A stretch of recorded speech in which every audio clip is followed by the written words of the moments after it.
mentors in the building. You two king clefs go from the bedroom to the top of the game. Watch how we do it now. Started from the basement with a camera and a vision. No budget, no crew, just precision and ambition. Late night sitting, building every single mission. Now the view stacking up, can't ignore the recognition. They said it couldn't happen, that the platform was too crowded. But mentors kept grinding while the doubters got too loud. Proved them all wrong, every video astounded. Look who's winning now, the empire's been founded.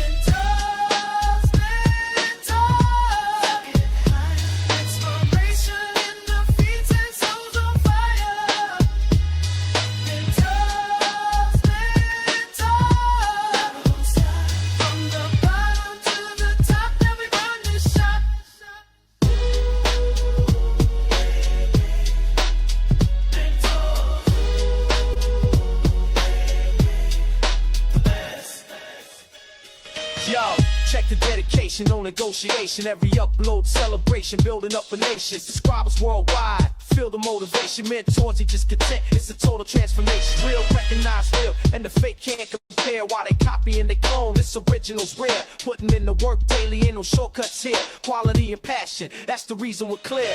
Been watching how we move, try to study the position. But you can't fake the hustle or the authentic mission. We inspiring the people, make them chase what they wishing. Mentors show the path, now they got the permission.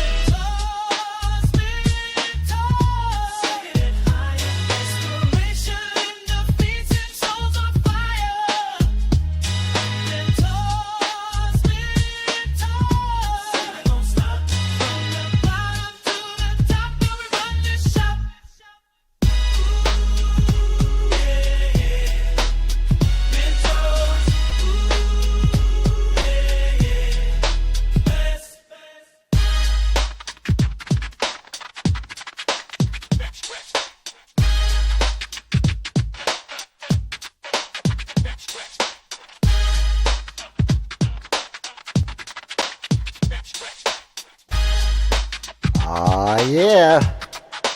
Box, box, down, down.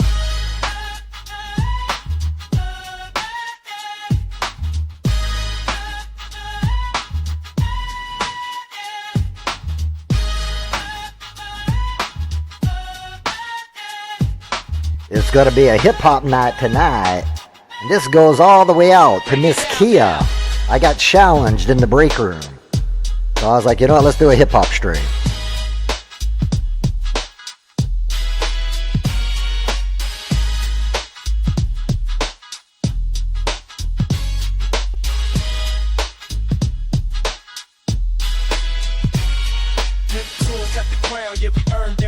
Keep inspiring the grind, showing what you can do. From the Denver to the world, make the dream come true.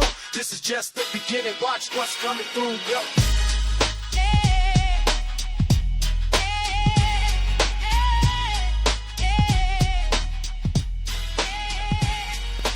Alright.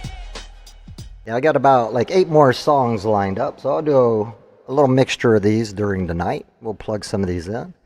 So, I hope everybody's having a great Thanksgiving, and I hope you're having a great beginning to your weekend. So let's kick it off and have a little bit of fun. So we're going to do some R&B. Again, I'm not a singer, I just like to have fun. Oh, and before we go on, I scared you. I scared you, okay. So, what we're going to do here is, I got some songs. Sorry about that, we'll turn it down. I got some songs to where I don't have karaoke to, so I'm just going to sing it with the artist, do some lyrics. And then we got some others. And before I forget, let's grab this. And I'm going to just throw this out here. Should have did this before, sorry guys. So let's do this. Paste this here. In the chat. And then I'm going to pin it with my phone. Up to the top. Alright, at the top of the chat, if anybody wants to come and sing along, hey, what up, Shine Bright? Great to see you. Thank you for dropping by. And we got Miss, what would I say? It's Tiff from the break room. So thank you guys for supporting and all that. And yeah, if you guys would like to sing, definitely anybody's welcome. So please come on up. I don't know how long the stream is going to go. So we'll just go with the flow and have some fun. So the first song I got for you, see if you guys might know this. This is going to go back. I got some 80s, I got some 90s, and I got some early 2000s stuff. So this is one of my favorite songs, a little bit of R&B. This is the band 112. See if you guys remember this one. Love You Like I Did. All right, here we go. Let's have some fun. Let me see, I need to bring that down now. All right, here we go. Ah, yeah.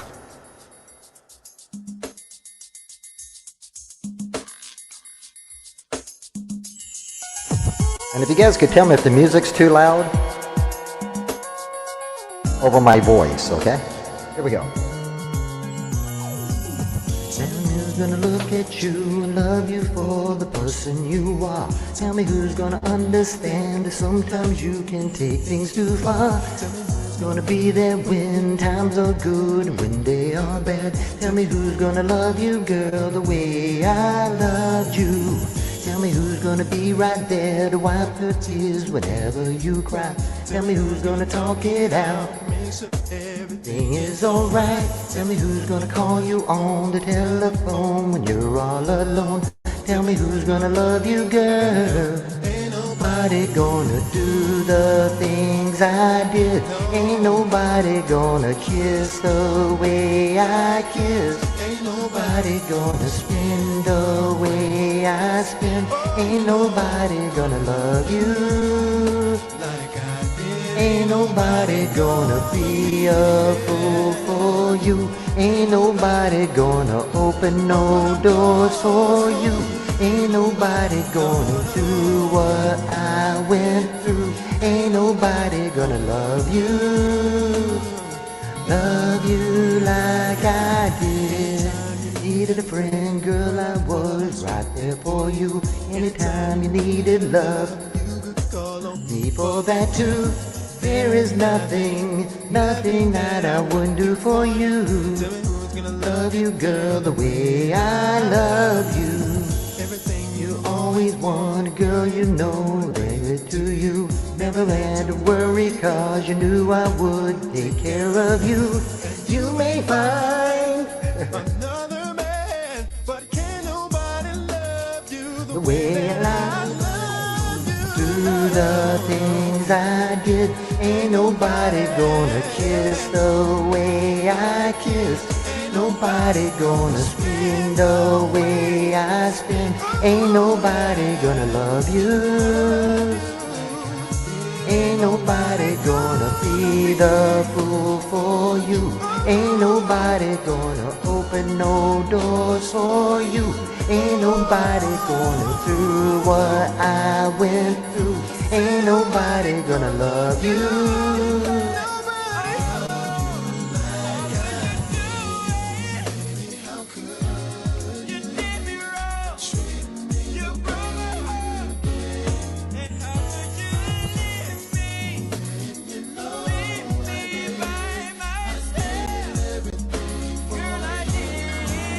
Gotta love those runs. See, I can't do all that. All right. I love that song. All right, that's 112. Let's see what other stuff we got here. Let me see if we can actually...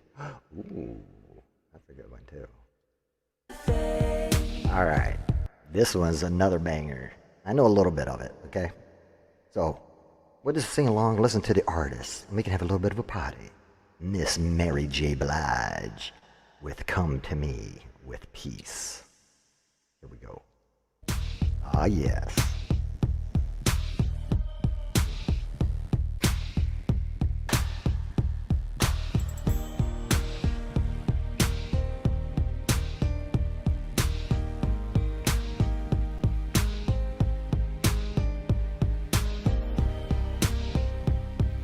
Mr. Cowboy, what's up, buddy?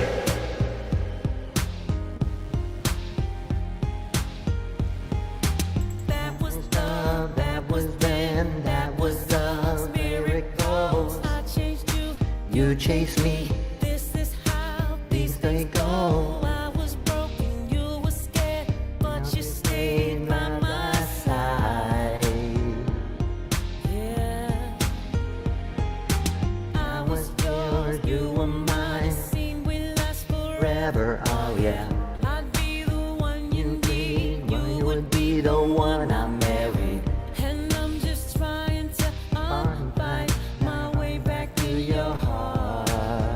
If y'all know the words, sing along. Telling you to come to me, and we your freedom. The matters in your heart. Your heart is missed, I'm a mess. What happened to second chance? This is how easy things can get Out of hand, We were golden, we were slow, and now the end's faster than light, than light. And I'm Not afraid that I know they change. I'm prepared to beg you back the whole way. Bring me your heart, I'll bring mine too. and we No will deal, bend me and you. Come to me, I'll be your freedom. Waters in your heart. I'm telling you to come to me. I'll restore Your freedom. I'll take it There's waters in your heart. Here we go. Make peace, peace, peace. I'm here to make peace, peace, peace.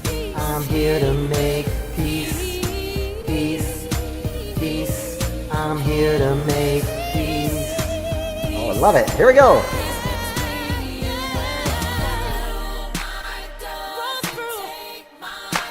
Take my hand, yes. Replace our love beyond this life. This is just too much to give away. I love you, baby, so why don't you stay? Let the air dry my tears. I love you.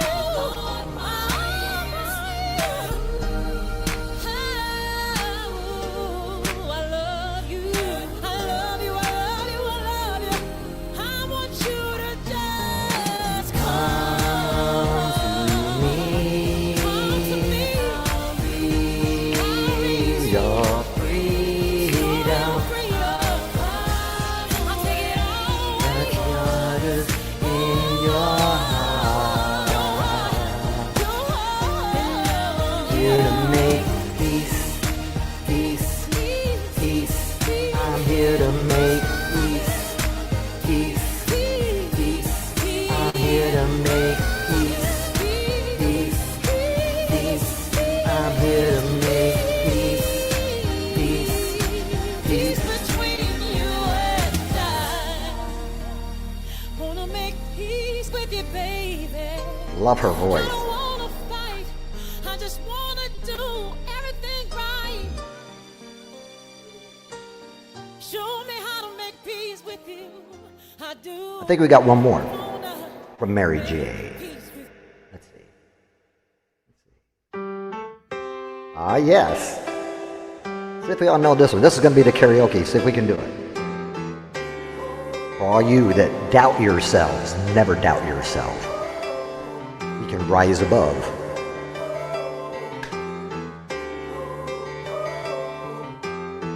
You said I'd never be a leader. You said I'd never wear a crown.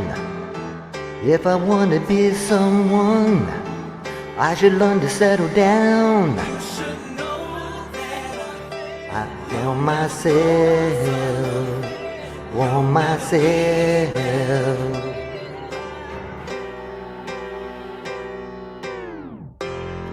I made it to the end. I nearly paid the cost.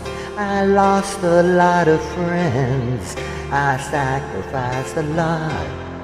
I'll do it all again. 'Cause I made it to the top. But I can't keep on myself anymore.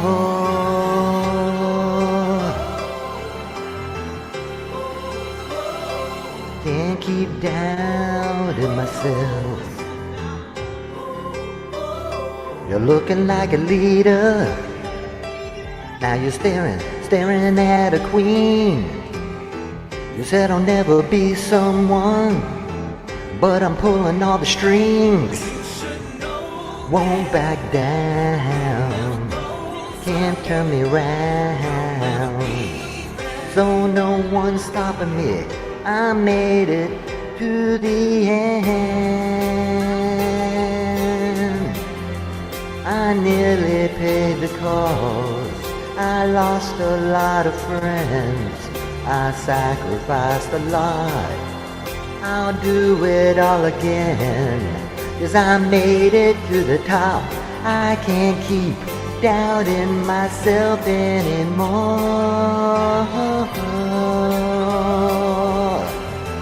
I can't keep doubting myself.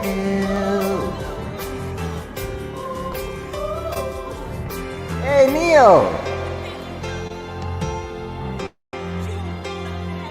You know, but you don't know the half. You think you beat me down. I'll keep getting up. I'm gonna be the best me, and sorry if it kills you. I made it to the end. I nearly paid the cost. I lost a lot of friends. I sacrificed a lot. I'll do it all again. Made it to the top, but I can't keep doubting myself anymore. See, that's Mary J, man. There's no way you could do her, man. She's hard.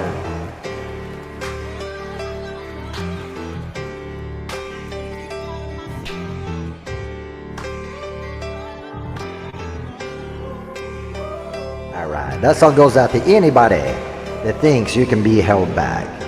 The only people that can be held back is those that get trapped in your own mind. Don't give them the rent space. Alright, you know what? Let's do another little song. Oh, here's a notey but a goodie. Alright, I want you guys to sing along in the chat. Everybody knows this one. Alright, let's have a little bit of fun with this. We're going to go back. This is in the 90s. See if y'all know this one. You should, definitely. Oh yeah, here we go. Oh yeah.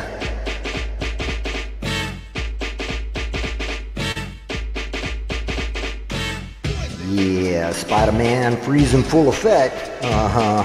You ready, Ron? I'm ready. You ready, Biv? I'm ready, Slick. Are you? Yeah, break it down. Girl, I must warn you, sense something strange in my mind. Your situation's serious. Let's cure, 'cause we're running out of time. It's so relationships, they seem from the start. It's all so deadly when love's got nothing from the heart. Check it out. It's driving me out of my mind. That's why it's hard for me to find. Can't get it out of my head.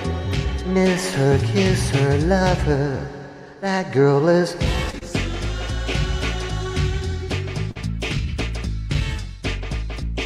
Never trust a big butt and a smile, girl is...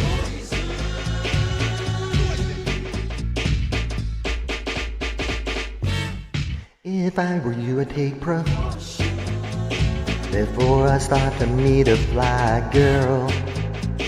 You know, 'cause in some portion you'll think she's the best thing in the world. She's so... she'll drive you right out of your mind and still steal your heart when you're blind. Beware, she's scheming. She'll make you think you're dreaming. You'll fall in love and you'll be screaming, demon. Ooh, poison, moving it slow. Looking for a mellow fellow like the bow. Getting paid, laid, so better lay low. Screaming old house money, huffing a hole. Low show proud, who cut like an afro. So what you saying, huh? She's a winner to you. Nah, she's a loser. How do you know? Me and the crew used to do her.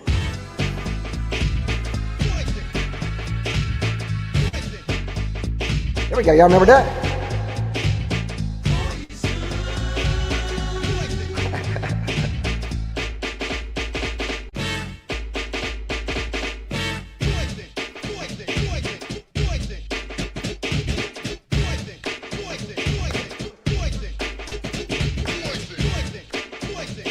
Hey, Mom, you need to come on up. We can sing. Everybody's welcome. The invite's up in the top. I was at the bar, shaking, breaking, taking them all. And that night, played the wall. Checking out the fellas, the highs and lows. Keep a one eye, still clocking the hoes. There was one particular girl that stepped out for the rest. Poison can be with a power chest. Michael Bivens here, I'm running the show. Bell Biv DeVoe. Now you know. Yo, slick blow. It's driving me out of my mind. That's why it's hard for me to find. Can't get her out of my head. Miss her, kiss her, love her. That girl is...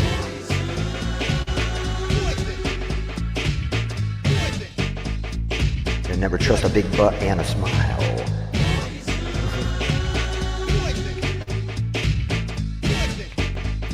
She's dangerous. So he goes, hoo-hoo.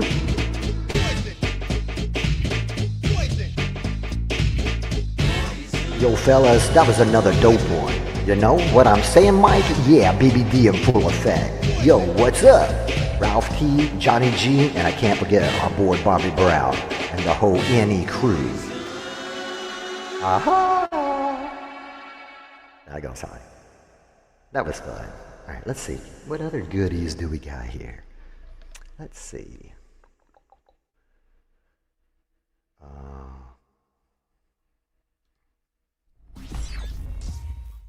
right, let's try this one. This is going to go back to. I don't know if you guys should remember the song. I'll just give you a little quick story on this one. I don't know. This was probably like, this had to come out like, it was definitely in the early 90s. So I think this was like 92 maybe. I remember I'm from Louisville, Kentucky. There's this place called Kentucky Kingdom. And there was this girl that I was seeing. And, we go to the little fair thing. We're all sitting here, get the cotton candy. Went to the little bear and all that. I think you're going to have a good time. And they had this little, what was it called? It was like Dance Party USA. I don't know if you guys remember how they used to do this sometimes at the fair. They would have like this little, section set out for the younger kids where we could all come up and dance. Now you got to remember at this time, this is with hyper colors and all that, if you guys remember. Hey, Coolites, thanks for dropping by. But they had the hyper colors. Remember at that time we were wearing like the skid overalls. Remember we had a little Timberland. Actually, people were still wearing the Timberland boots, but there was the, remember like crisscross. Remember everybody kind of wore their pants backwards and they had the shoes. Then you had the hyper colors and all that stuff. Well, this girl that I was with ended up, I don't know, some other guy she was talking to met her there, and, well, I got dumped. So, I just remember, I don't know, sorry, long story, but I got dumped. And this was the song that I think everybody's probably been broken up to. Here we go. A little bit of Boys to Men. Let's play a game. If you guys can, it's a Boys to Men song, so after telling that story, what song do you think is going to be played next? Very, very famous Boys to Men song. And now think, in the video, at the very end, they're standing on a wall, and then they go, all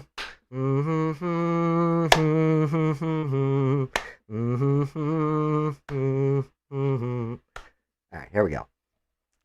Here's your clue. You guys should know this. Everybody knows the song. Oh, yeah. Oh, yeah. Yes! Bingo! Shine bright! Good job!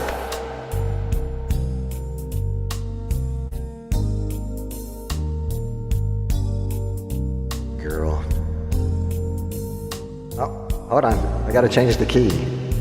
I can't sing any good anyway, but I definitely need to drop. Okay, here we go. That's good. That's in my key. Here we go. We belong together,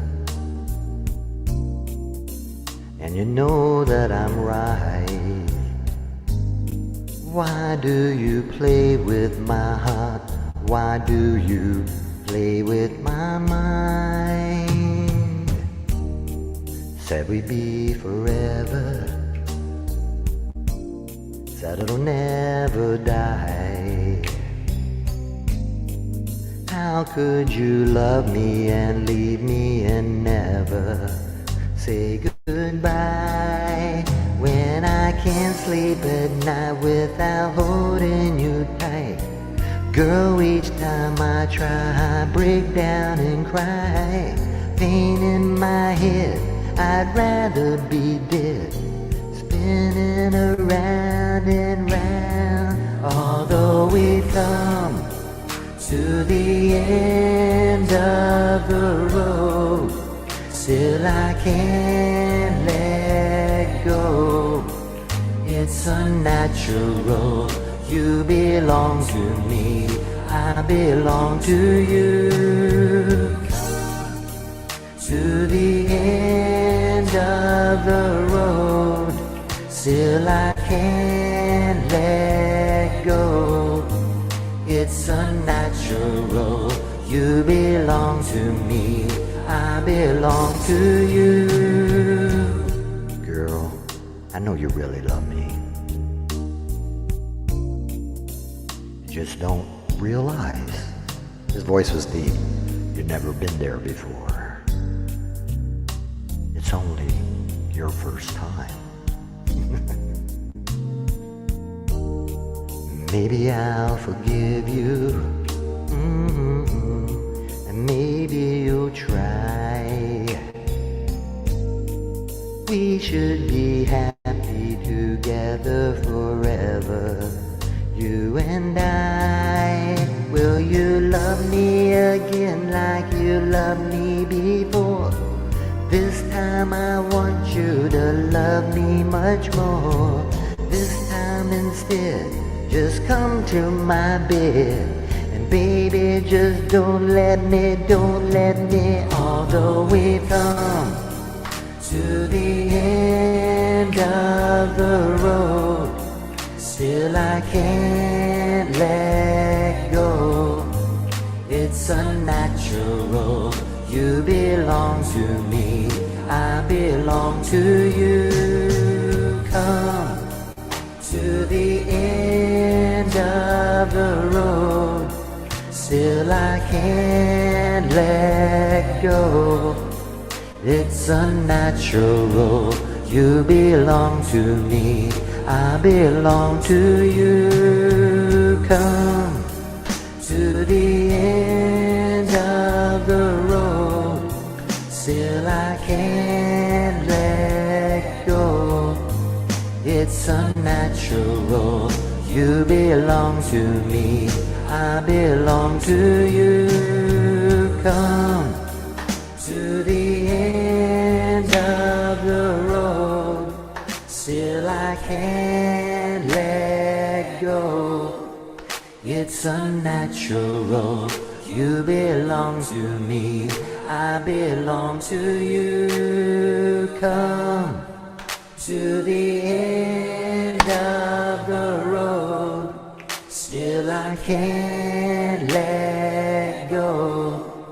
It's unnatural.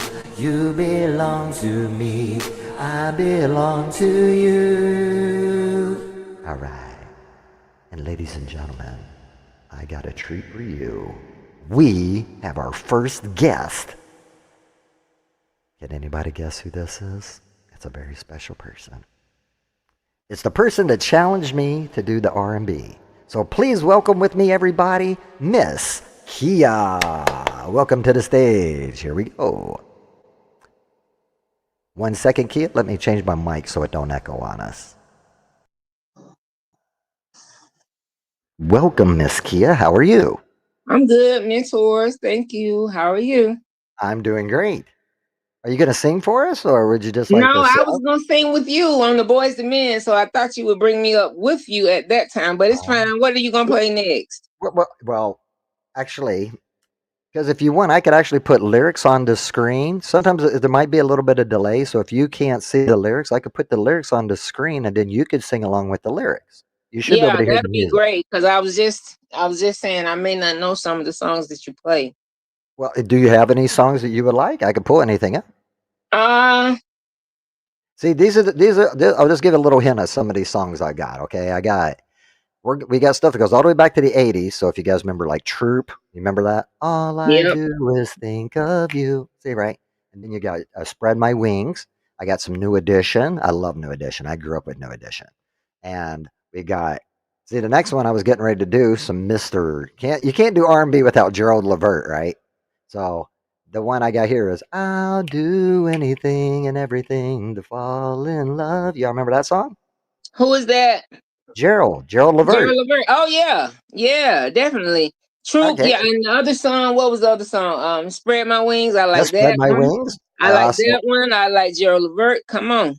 I do got one here to where even though we know just because somebody does something bad, because again, if you all know, I don't support PDFs and I don't support anybody doing weird stuff.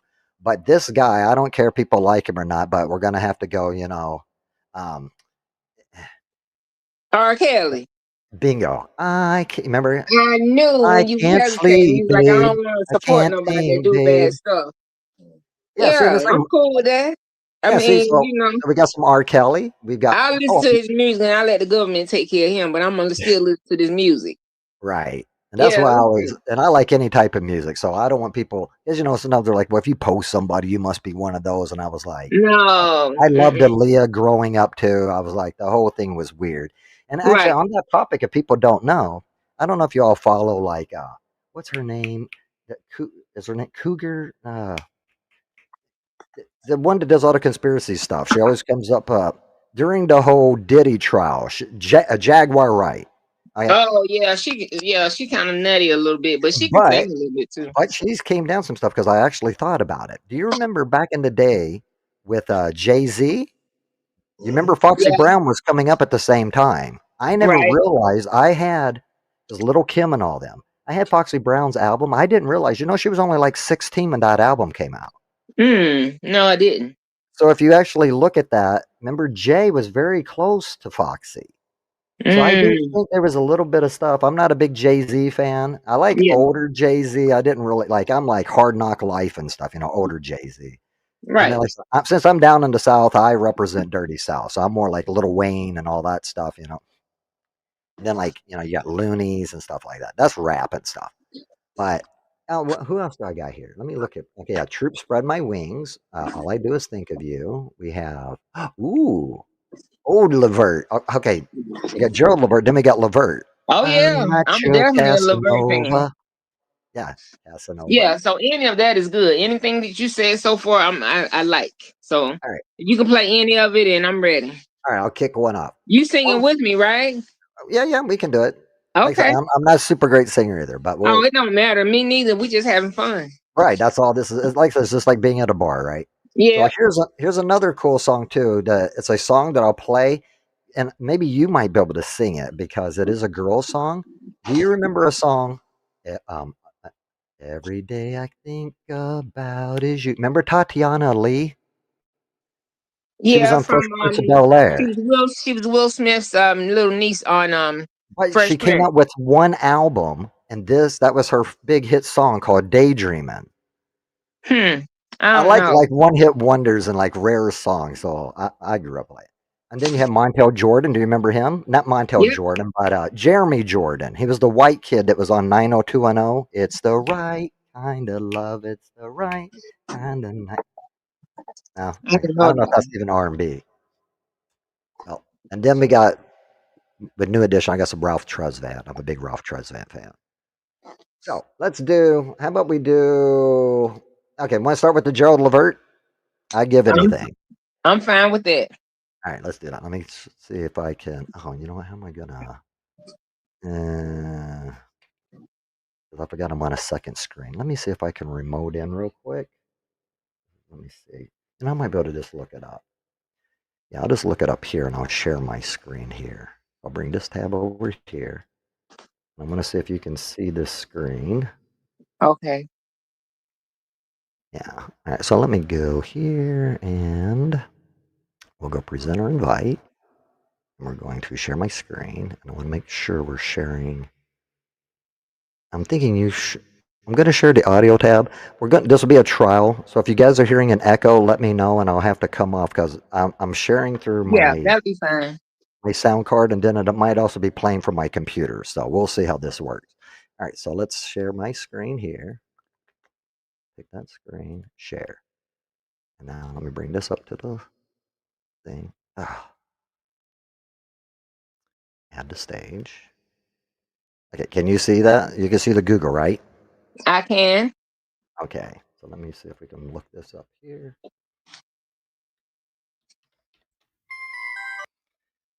Sorry, it started playing. I'm on the wrong keyboard. I'd give anything. I'm having a one finger press. I got 3 keyboards in front of me. I give anything. Karaoke. Gerald Levert. Gerald. Let's put Gerald. Oh, it'd be nice if I could hit. There we go. Okay. Alright. Now let's say load up.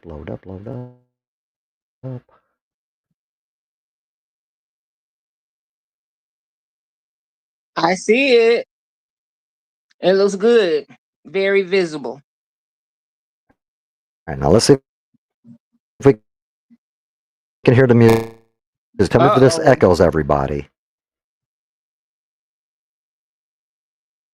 It was kind of lagging you. So About that. Hold on we'll one see. second.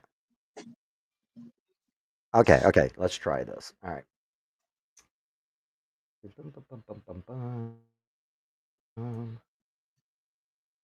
Alright, let's try this. Here we go. I'll make a big screen so you can see it a little bit better. There you go. I'll turn my mic down a little bit.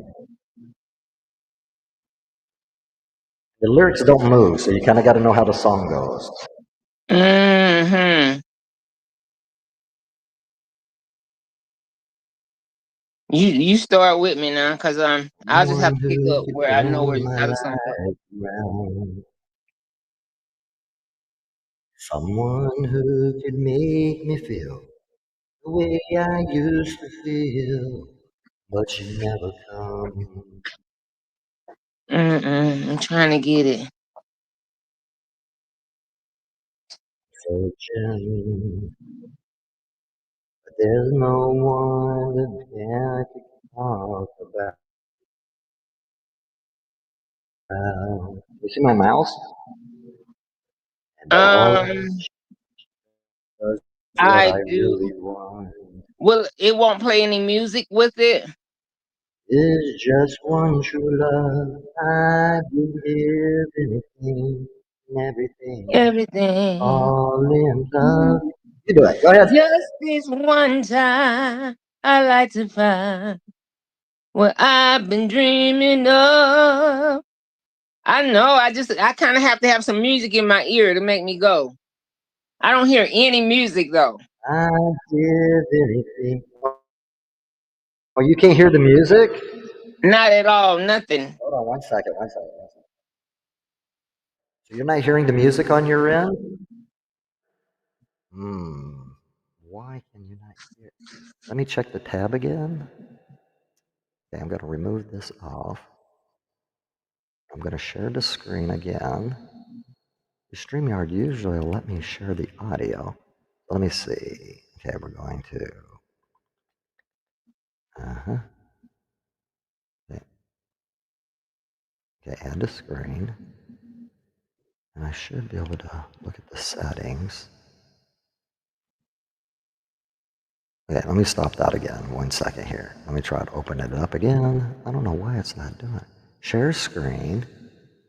Also share tab audio.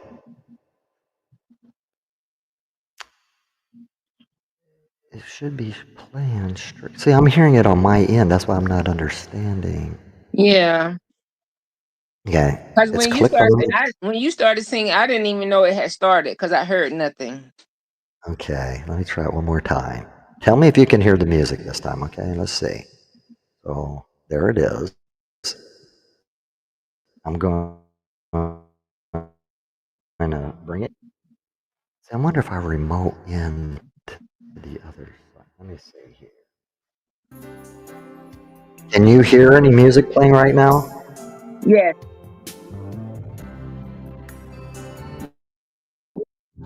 Okay, you can hear that? Yes. Mm. Okay. So what we're going to do, I'm going to pause it. I'm going to play it. I'm going to let you sing it because I just want to see if you could follow it, okay? Because there might be a delay because since we're the I way don't we're know this streaming and part sharing of the the screen song share. though. Okay, let's get. I only Okay, know the let's pick a. hook. I'll get another song here to you. Yes. Okay, how about Cisco Incomplete? Without you, Maybe. girl, my life is incomplete. That's after Drew Hill. Yeah, go to that one. Let's see How what about that one is doing. Babyface? Okay, Cisco. Okay, let me look that one. I got it on the other screen. I'm wondering if I'm gonna Y'all try be something real patient. We're quick. gonna get it. We got. Yeah, it's fine.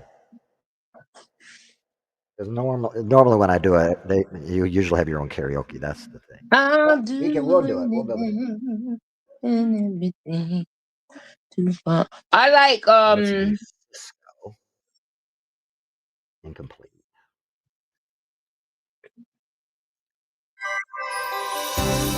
Ah, why is it playing again?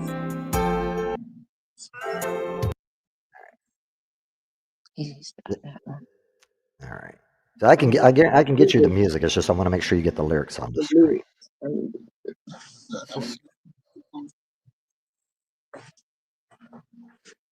Cisco.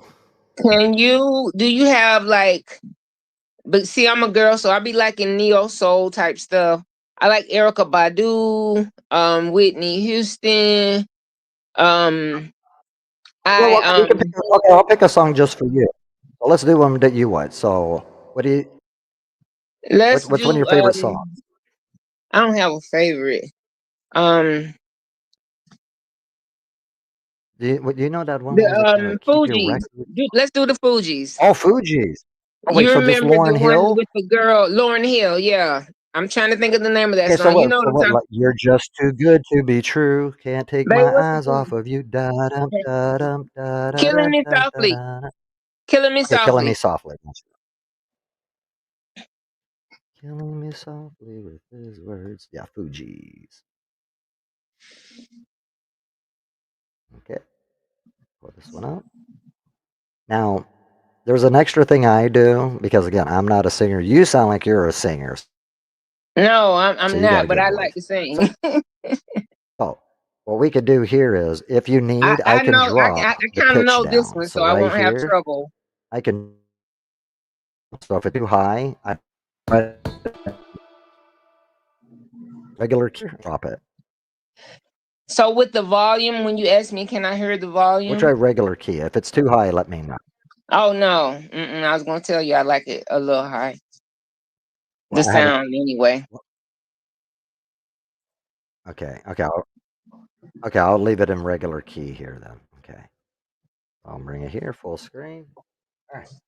So I'm going to mute my mic, and then you can take the stage. And just let me know if you have any. Oh, you know what? Let me do another thing. I got to put you in stereo, so it's not going Okay. to be so the audience can hear. So it won't sound mono on their end. All right. And then I'll mute so I don't echo. All right. The floor is yours. Here we go. Okay. Okay. Sinking.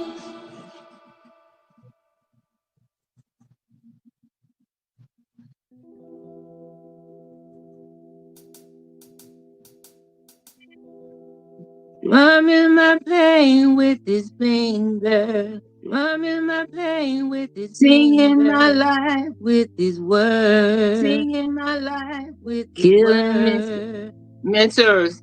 Killing me. Mentors. Mentors. Yeah, I see what's going to go on. See, every time I say something, I have an echo right behind me. Thing that's going to happen. Every time I say something, I have an echo right behind me. Well, the reason why right now is because we're in stereo. Won't have an echo.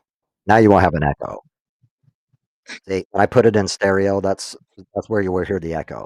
The thing is, I'm just letting you know, when we're streaming like this and I have to stream the music to you, there's going to be a delay between that music reaching your computer. So you're not right in front of the screen. Do you actually have it on your phone, or can you play? Can I play it? Yeah. I'm saying if you have, it's easier on a computer, but you can do it on your phone, and then you just share your screen. Have you used StreamYard before? No, I have a second phone. You want me to just play it on that phone?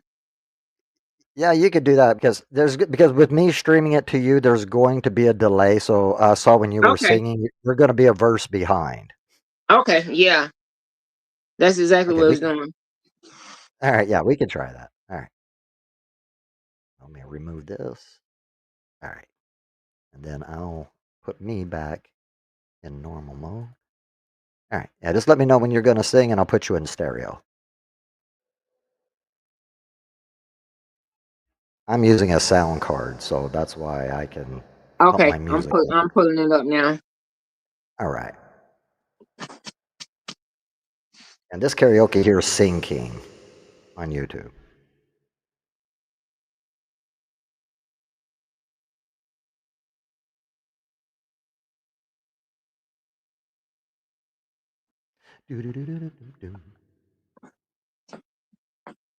And I do truly appreciate having people come up and sing with me.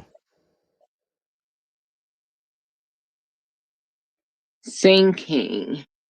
Mm-hmm. Yes, ma'am. You got karaoke?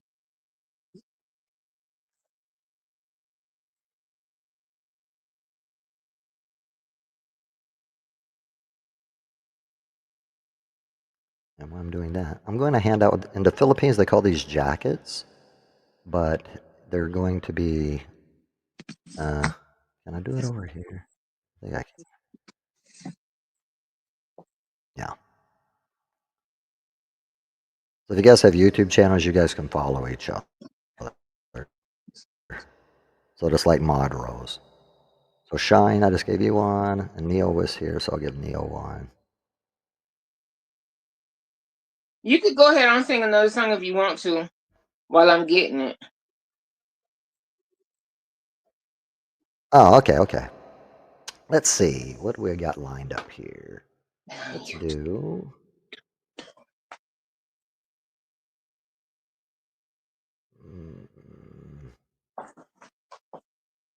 All right, here we go. I'll do a little bit of R. Kelly. Get this one out of the way. Okay. All right, here we go. Back to stereo. All right, here we go. A little I Can't Sleep. Drop it down. All right, here we go. Yeah, I'm not a professional streamer. Here we go.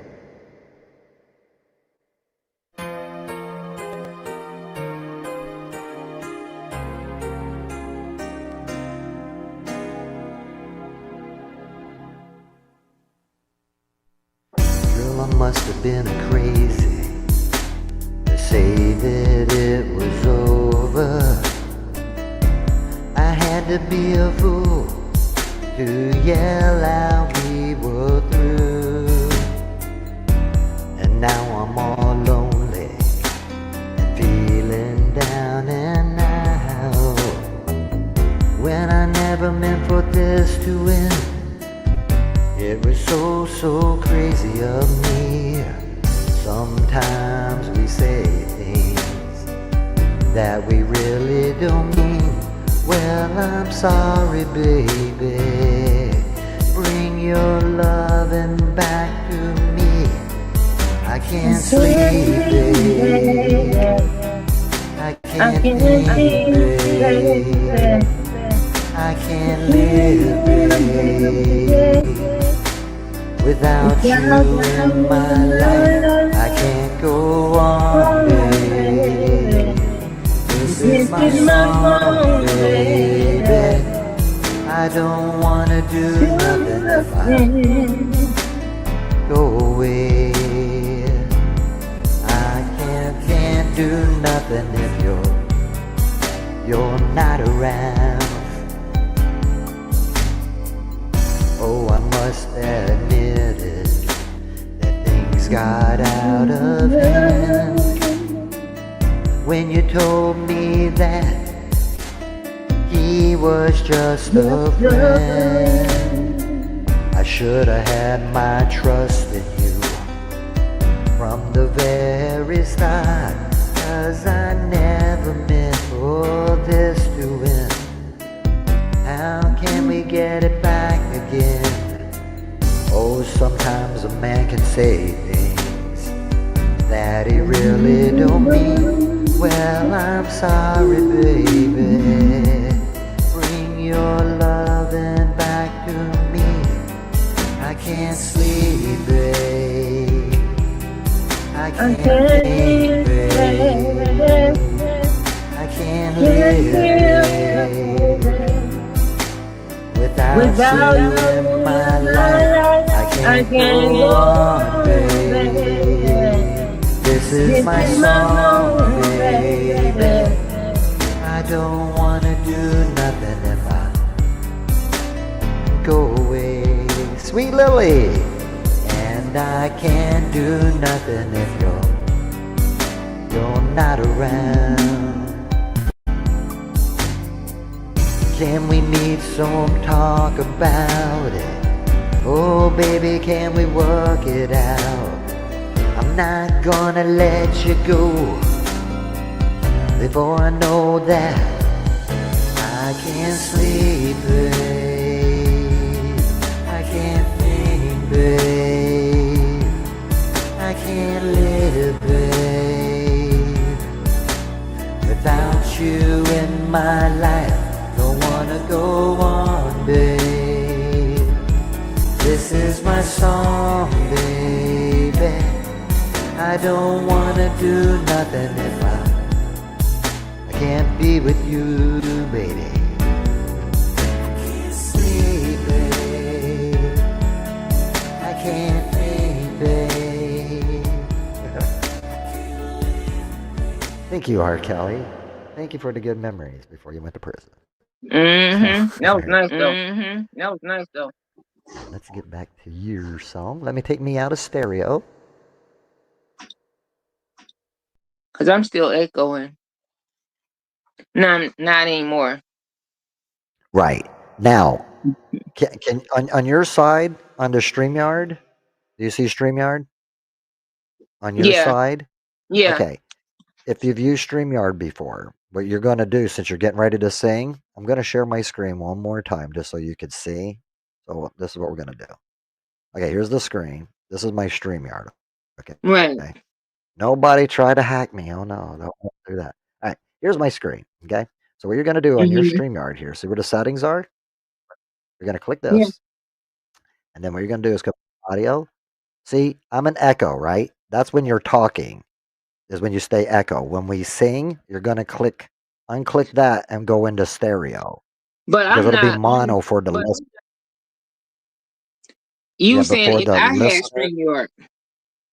you're on my StreamYard though. You should be able Oh, to go to those settings. okay. I'll try it. And if you change it to stereo, then they're going to hear it in stereo. If not, they're only going to hear it in mono. And then I'll be mute on my end. All right, let me take my screen back off. Because it's not doing anything, and I'm. It won't let you do anything on your end. All right, so what I'll do is I'll just turn my mic down and I'm going to put it in stereo, okay? audio for it's going to echo for a second, but I'm going to mute. You're in stereo now. Go ahead. Okay. Okay. Google Calendar directly from Gmail. Google Calendar directly from Gmail. All right, this is Singing King. All right, this is Singing King.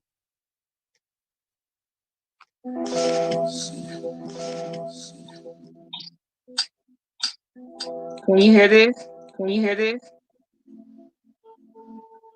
Singing my life into word. I'm still echoing.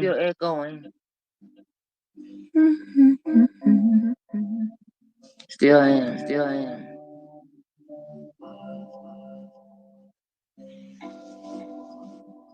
The reason do you have my stream open?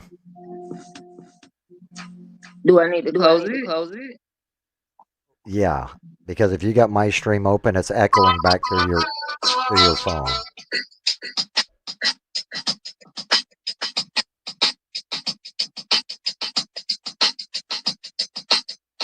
How does that sound? Oh. All right.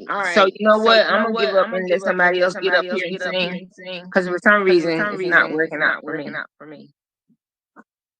So we'll try somebody else, and I'll sing with you from the chat. Okay. Yeah, the reason why it's echoing though, it's because you have a second device, right? You got YouTube open. So if I open up my YouTube tab, it's going to echo. You're getting feedback from the replay.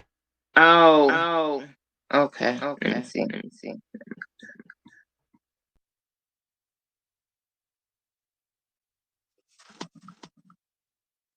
All right, I'm gonna come down and let you try somebody else. And if it works for them, then I'll let you keep it on whatever you're using. Because we don't have to Okay. use we don't even have to use that music part. And I'll just Yeah. wait for something that I know. Yeah, because normally when people like when I do panels and stuff, we all have sound cards. Yeah. So that's what's different. See the way we're doing it here, that's what's making it harder. So take that off, and we'll try a song that I should know, like maybe the Troop or something. Okay, let's see. Let's pick. Let's see. You know Babyface? You know Babyface? Every time I close my eyes. Every time I close my eyes, I thank the Lord that I've got you. But let's see, we'll do Troop. Oh, here's one you definitely know. How about Freak Me from Silk? Let me lick you up and down till you say stop. Yeah. Let's see. This one's not there, so let me do this one. All right, so we got. All right, let's do. This one's high. All I Do Is Think of You by Troop. So we'll try that one. So let me look that one up. This one up. Get my browser again. Pull it over here.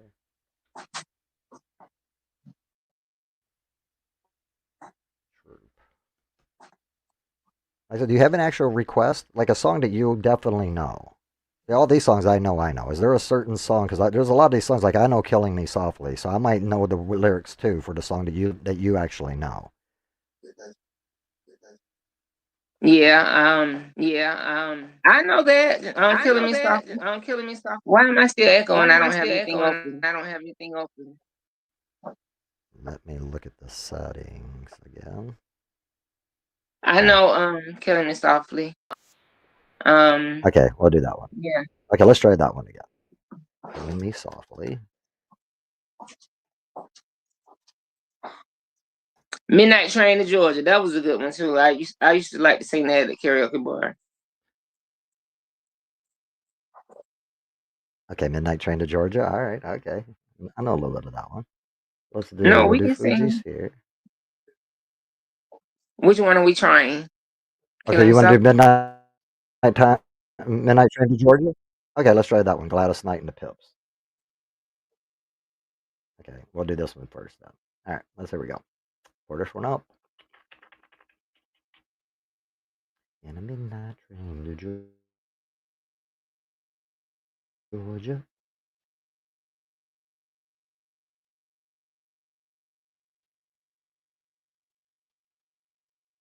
And I'm going to put it in stereo in just 1 second, correct? And we'll find out. Okay, here we go. And just back to stereo. All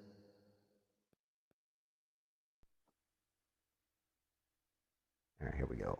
Killing Me Softly. Okay. Okay. Oh God, the echo. Oh God, the echo. Well, there's going to be an echo because we're singing now. Yep. Sinking.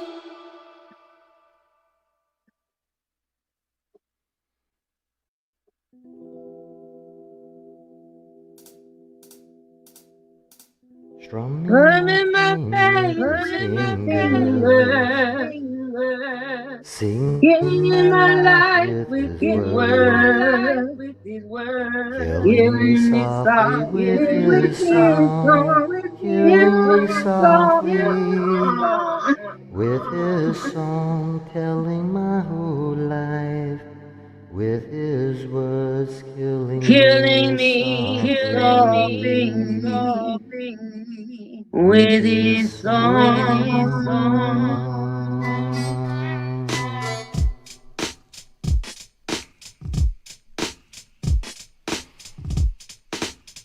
That's Wyclef's intro.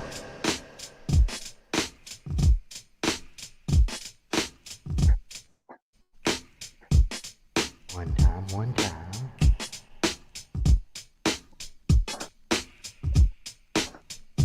I heard he sang a good song.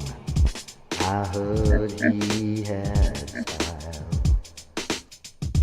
And so I came to see him and listen for a while.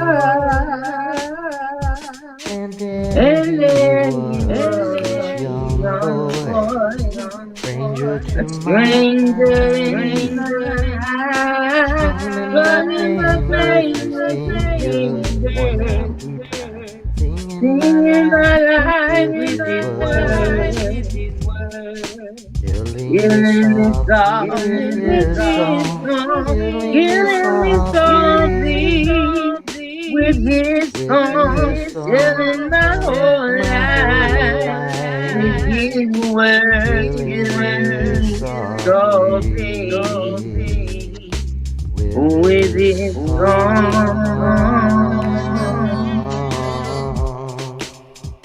I felt all flushed with fever, embarrassed by the crowd. I felt Yeah, he I found my found my letter, letter, read each read one each one aloud. aloud. I I prayed that pray that he would he would finish, finish, but he just kept right on, strumming my drumming my pain with pain his with his fingers, fingers, singing my singing my life with life his with his word, word, killing me killing me softly with softly with his his song, song, killing me killing me softly softly with with his his song, song, killing my telling whole my whole life with life, his word, killing me killing me softly softly with with his his song. song. Whoa. I can't do that part. Oh, La la la la la la la la la. Oh,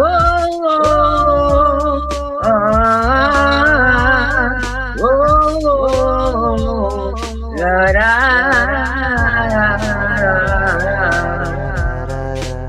ah ah la One time. running my Strumming my pain with pain his with his fingers, fingers, singing my singing life my with his life with his word, word, killing me killing me softly with softly his with song, his song, killing me softly with his song, telling my whole Telling my life. whole It's his word, life. healing me softly with his song.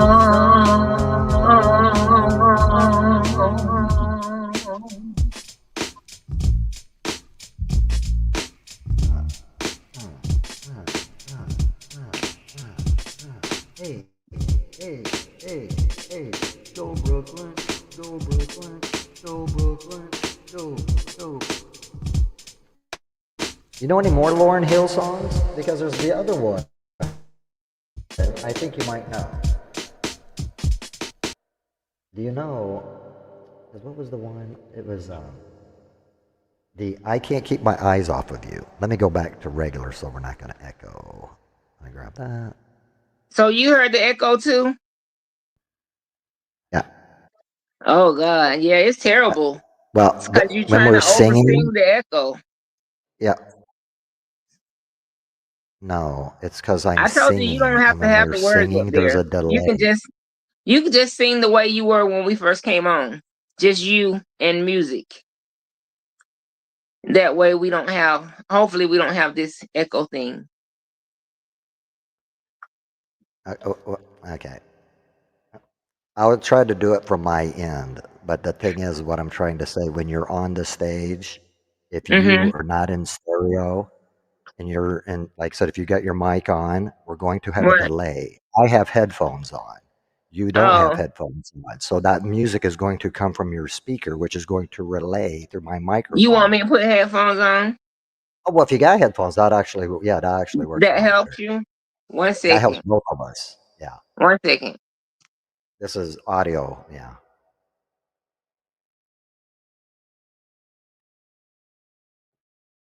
Yeah. We're trying to get stuff situated.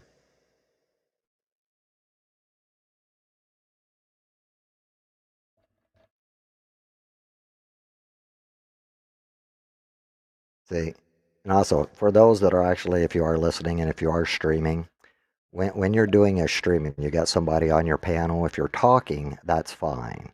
But when you're singing, because of music and audio, there's going to be a delay because we're all in different distances. It's the same thing with networking, right? Your internet signal, the further you get away, right, you get a lower signal. Therefore, you have to have relays that'll pick up that signal. Audio works the same way. So, like if you're in a band and you're playing out an instrument out to the audience, it takes milliseconds for that music to reach the audience member's ear. So when you're on a stage, they have those speakers that are playing back to them because the feedback. So they're hearing it, but there's still going to be a delay. So that audio person who's working the mixing board, they're working that. I don't have a mixing board, so I can't do all those audio adjustments. So that's audio 101. And it's very tricky. That's why I said it. Like producers and people that make music, that's why I respect the hell out of them. There's a lot of behind the scenes work that people don't realize. Let's see, what was this song? Uh, do we know that one? We might be able to do this one. Let's see. Yeah. Let's see. Drop that one. I'm not your Casanova. Me and Romeo ain't never been friends. All right, let's see. I'm gonna try this, and then we'll go in. All right, let's see. All right, and we can get rid of this. All right, so here we go. Back to stereo here, and we got audio, stereo, bingo. All right, this is Gerald Levert with Casanova.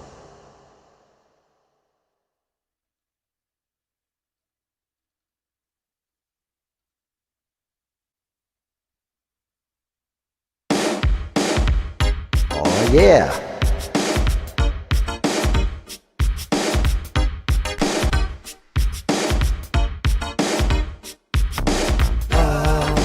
La la la la la la la la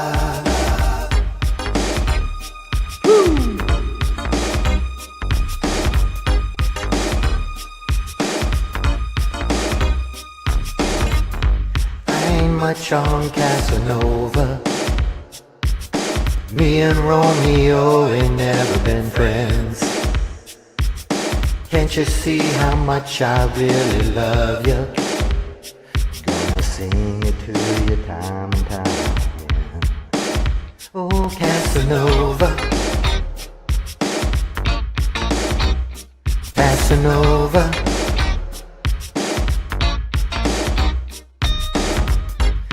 Every man deserves a good woman,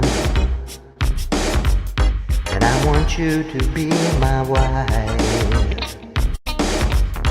Time is so much better spent, baby, with a woman just like you in my life. So let me love you, fill you up inside. I wanna hold you, baby. So let me squeeze you. Don't you know that I'll get down on my knees for you, baby? I ain't much on Casanova. Me and Romeo ain't never been friends. Can't you see how much I really love you? Gonna sing it to you time and time again. Oh, Casanova, oh, Casanova, Casanova, Casanova.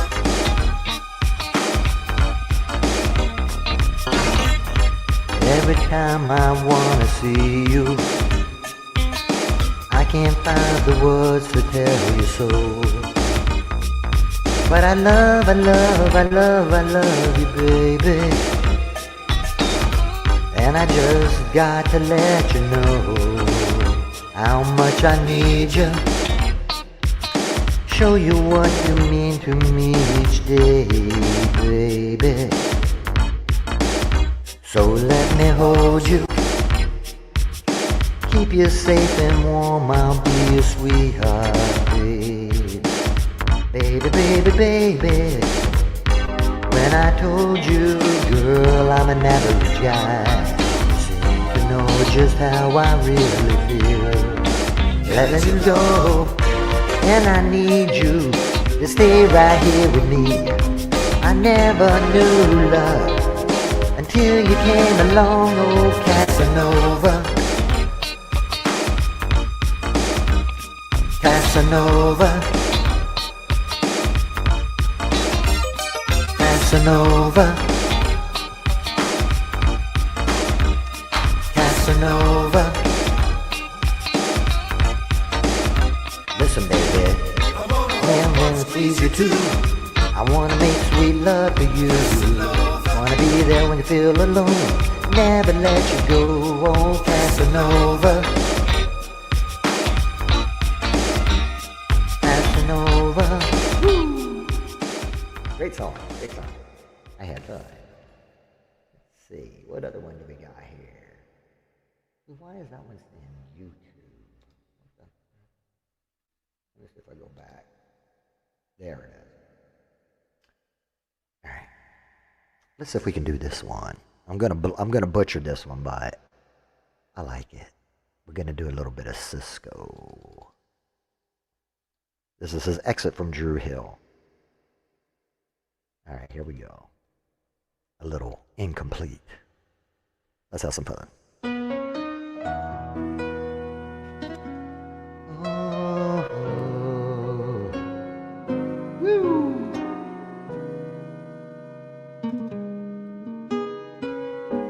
Oh yeah, listen. Bright lights, fancy restaurants, everything in this world that a man could want. And I got a bank account bigger, law should allow. Pretty faces from the covers of the magazines, from the covers to my covers, wanna lay with me. Fame and fortune still I find, just a grown man running out of time. Even though it seems I have everything, I don't wanna be a lonely fool. All of the women, all of the expensive cars, all of the money don't amount to you. So I can make believe I have everything, but I can't pretend that I don't see that without you, girl, my life is incomplete. Without you, girl, my life is incomplete. Listen, your perfume, sexy lingerie. Girl, I remember like it was only yesterday, a Thursday. You told me that you're falling in love. Yes, you did.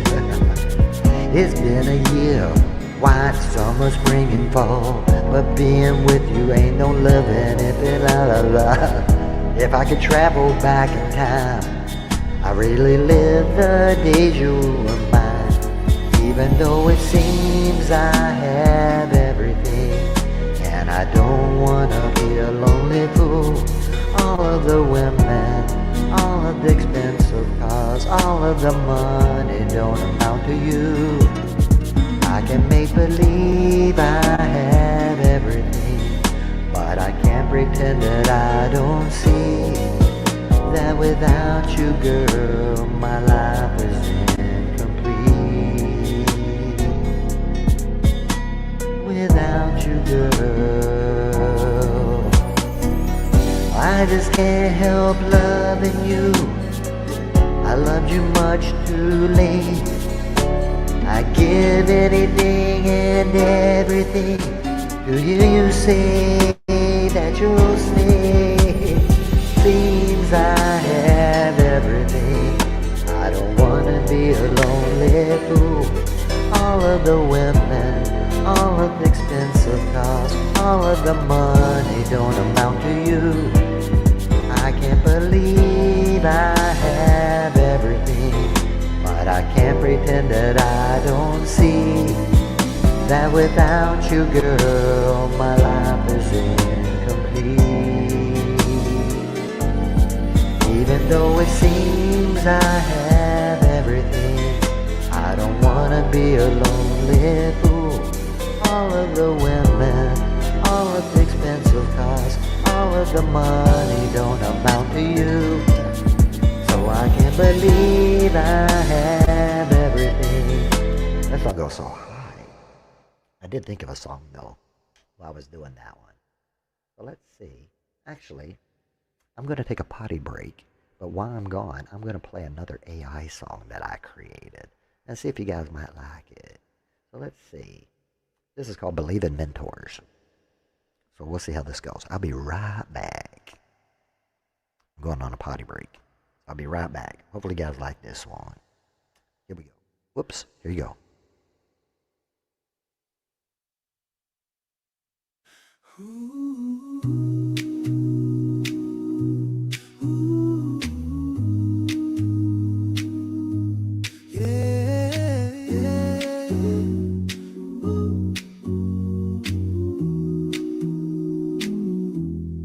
When I was lost, didn't know where to go, stumbled on a voice that helped me grow. Mentors in my ear, teaching me slow, showed me I could learn what I didn't know. And I don't always trust what people say, been let down too many times that way. But something about the way you break it down made me believe I could turn it around. I believe in mentors, show me I could be more. When I thought I was done, you reminded me I just begun. I believe in mentors.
change, nothing stays. But when I hear you speak, something in me feels less weak. Ooh. Ooh. You gave me something to hold on to. Ooh. When I had nothing left to lose.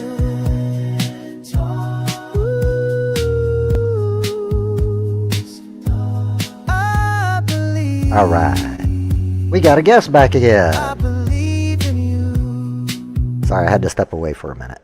I had to go to the little boy's room. So welcome back to the stage, Miss Kia. And let me change my settings. Okay, I'm back. Does this sound better? Okay. Now I took myself out of stereo. You're still hearing the echoing? Okay. I got my mic. There's no listening. effects I on don't hear my. anything. Okay. Yeah. See, right now I'm on echo cancellation. This is when we talk. So Yeah. now there won't be no echo. When we go in stereo, if I started talking to you, the audience will hear, hi, hi, hi, hi, how are you, you, and it'll start echoing. Oh, That's why we do those settings. That's what I said. Headphones make it a lot easier on that part. All right. And see, you hear my echo from my mic. See, that's when I'm singing. This is when I'm talking. I hear that. Yeah. That's all that is just like an echo, to give you more whatever. Yeah, but I don't want you to change anything up. I just want to sing along with you. Okay, so let's see what we got here. So we did incomplete. Here's one that you probably definitely know. You know My, Johnny Gill? Yeah. All right, Mm-hmm. we'll do that one. This is a classic. I love this song.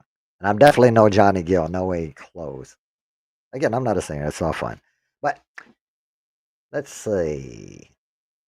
Let's bring this down. I got to just change the pitch. So I drop mine around 30 because I can drop it to 40 because of my lower voice. But all right, here we go. So I'm going to go to stereo now.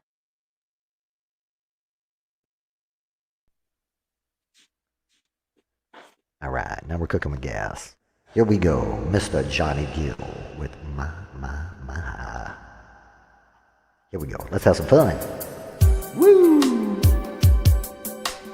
Yeah.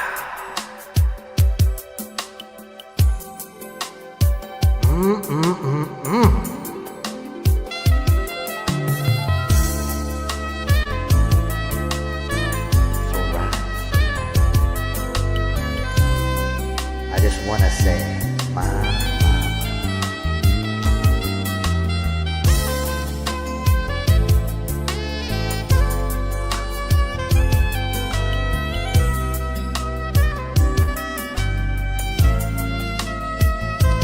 put on your red dress, slip on your high heel, some of that sweet perfume, it sure smells good on you. Slide on your lipstick and let all your hair down, 'cause baby when you get through, I'm gonna show off you. Tonight will be a special night, no matter where we go. I'm so proud to be with you. I just wanna let you know, you got me singing my. You sure look good tonight, and you're so damn fine. I wanna sing my. You sure look good tonight. After all this time, slip on your nightgown, stepping off the bedroom. First I wanna take some time, I just wanna look at you. Girl, you're so fine, I can't believe my eyes. And all that I wanna do, I wanna make love to you. Tonight will be a special night, of many more to come. And I'm so proud to be with you, so proud to share your love.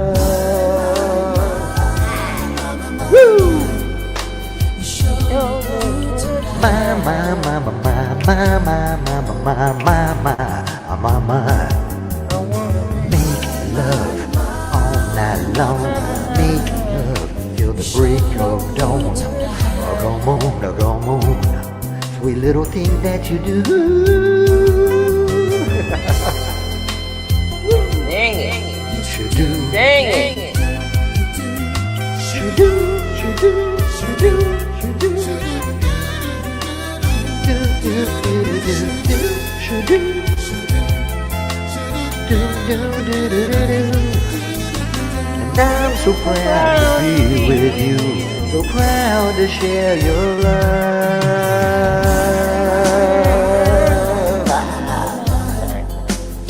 You sure look good I tonight. wanna love you. I wanna love you in every way. Everywhere. You're mine. You're mine. Mine. How Johnny does those runs. Let me show you how sweet it's gonna be.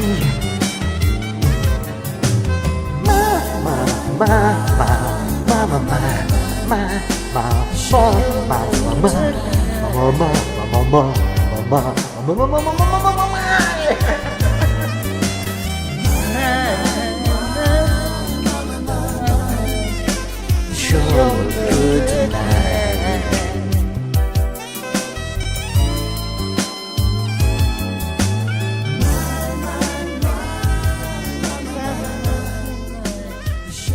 All right, that was fun. Oh, there is one here. How about, you like Key Sweat? Mm-hmm. Okay, we got some Key Sweat. How about some, and we also got some Case, here, wait. Yeah, let's do this one. This might be fun too. How about some Casey and JoJo? I love Jodeci. Mm-hmm.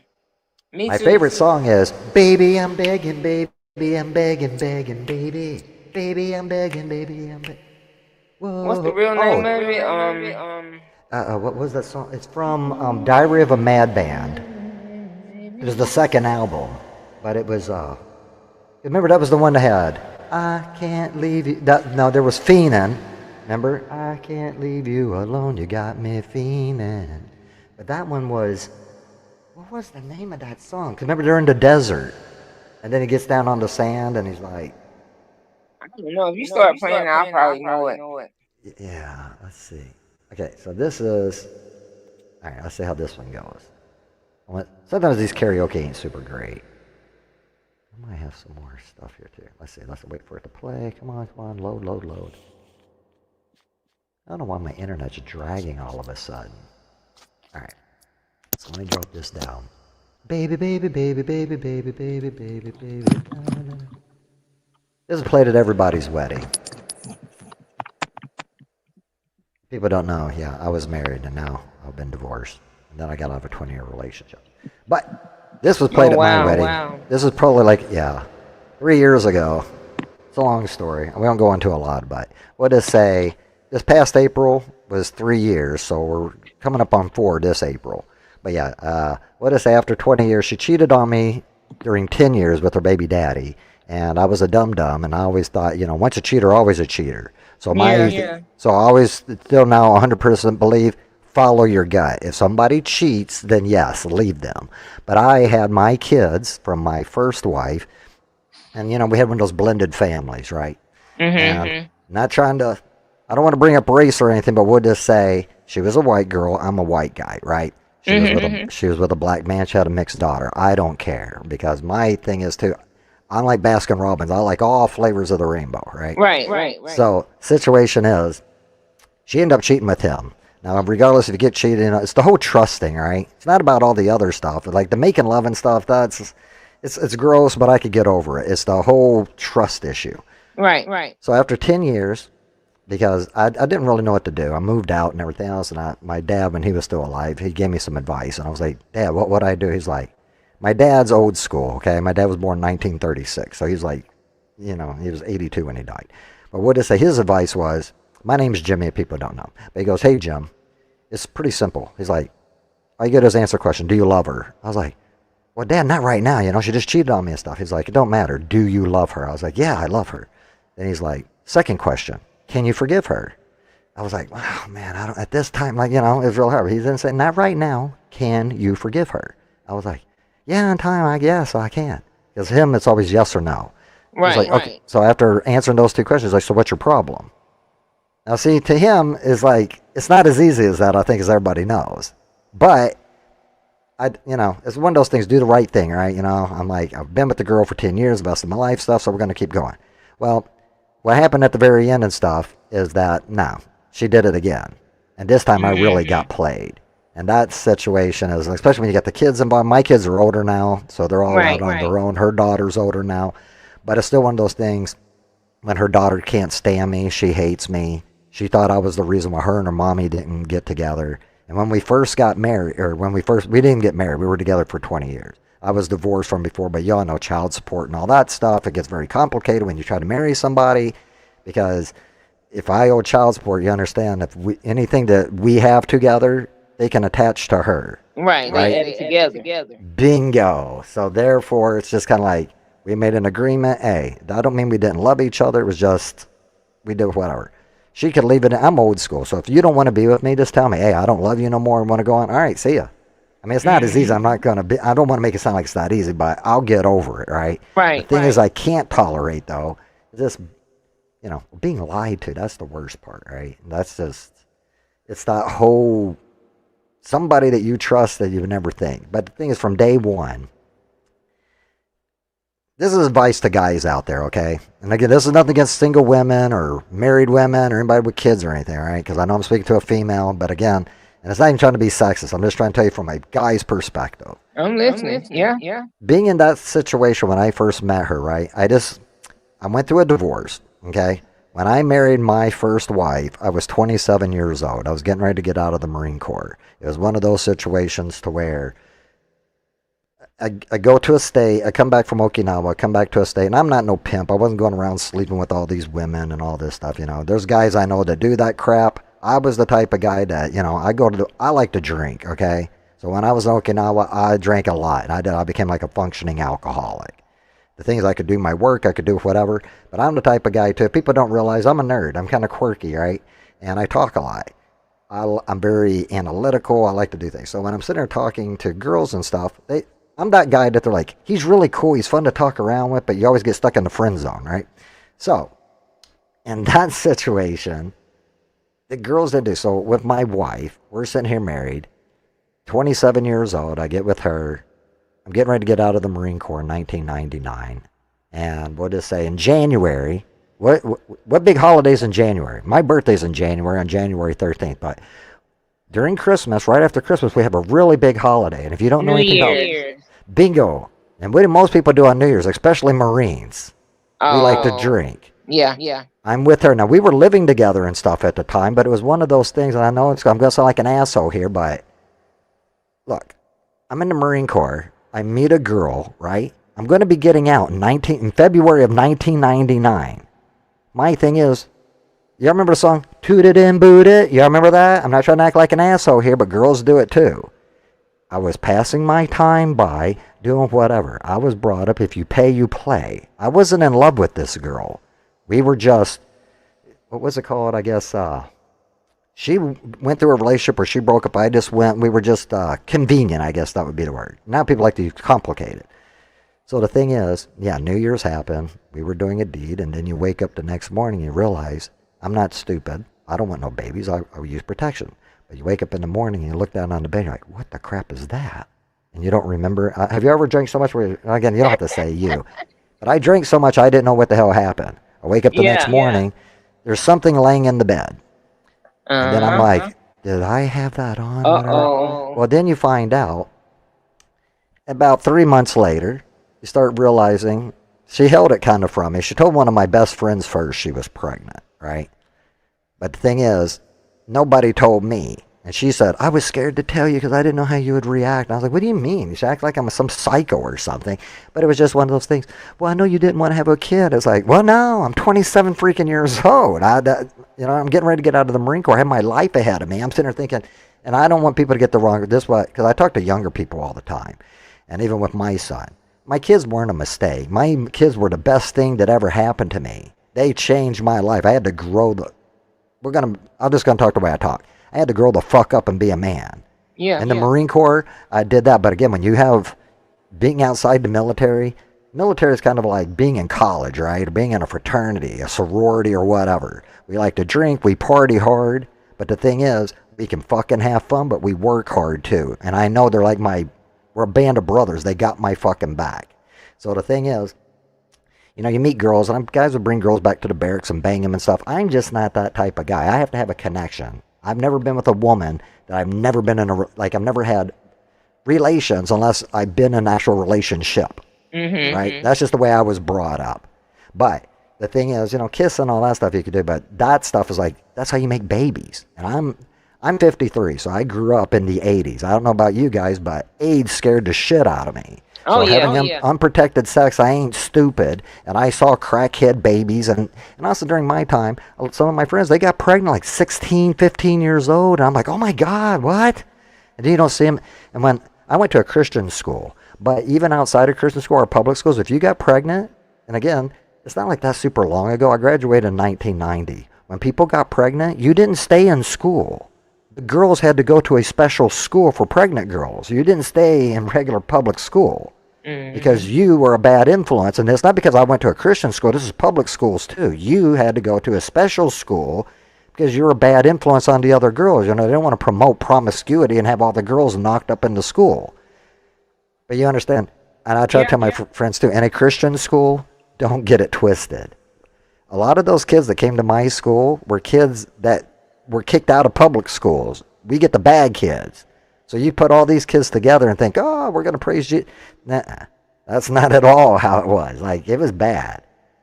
We would go, you know, football games, and then we didn't have a football team, but we had a soccer team, but we had a basketball and stuff. I don't know. Do you remember, like, I don't want to say too much, but it was like, you know, you on bus rides, you do all that stuff.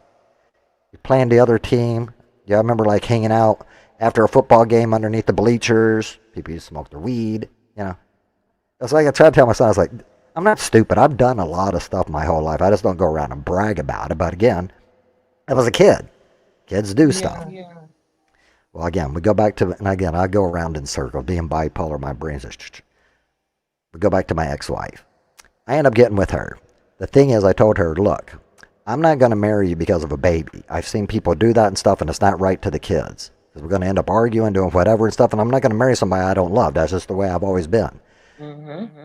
Looking back on the past, and it's not trying to put her down because that's the mother of my children, you understand? I would never, because if she ever did watch this or whatever, we don't like each other, that's fine. We moved on with our lives, that's fine. But she is the mother of my children, so I'm kind of, again, old-fashioned.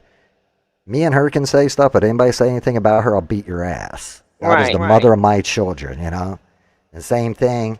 If she wants to disrespect me, that's between me and her. You just don't get involved in other people's relationships. That's all. I had a friend do that, and he got his head blown off because of that shit. Domestic violence and shit, you know. I understand people shouldn't do it, but I don't get involved in that stuff. I'm not going to let a man put his hand on a woman ever in front of me. I was brought up, my dad being, I don't know how some people were brought up, but I was brought up. A man puts his hand on a woman, he's a fucking pussy, he's a bitch. And number two, and I don't know how you all grew up, but you call me a bitch, those are fighting words. I grew up in the streets. And people say, oh yeah, you're some white guy. Everybody's got a story. And my past actually goes back deeper. I was adopted, right? I was abused. There was a lot of shit that went down in my life. I used to be a drug addict, an alcoholic.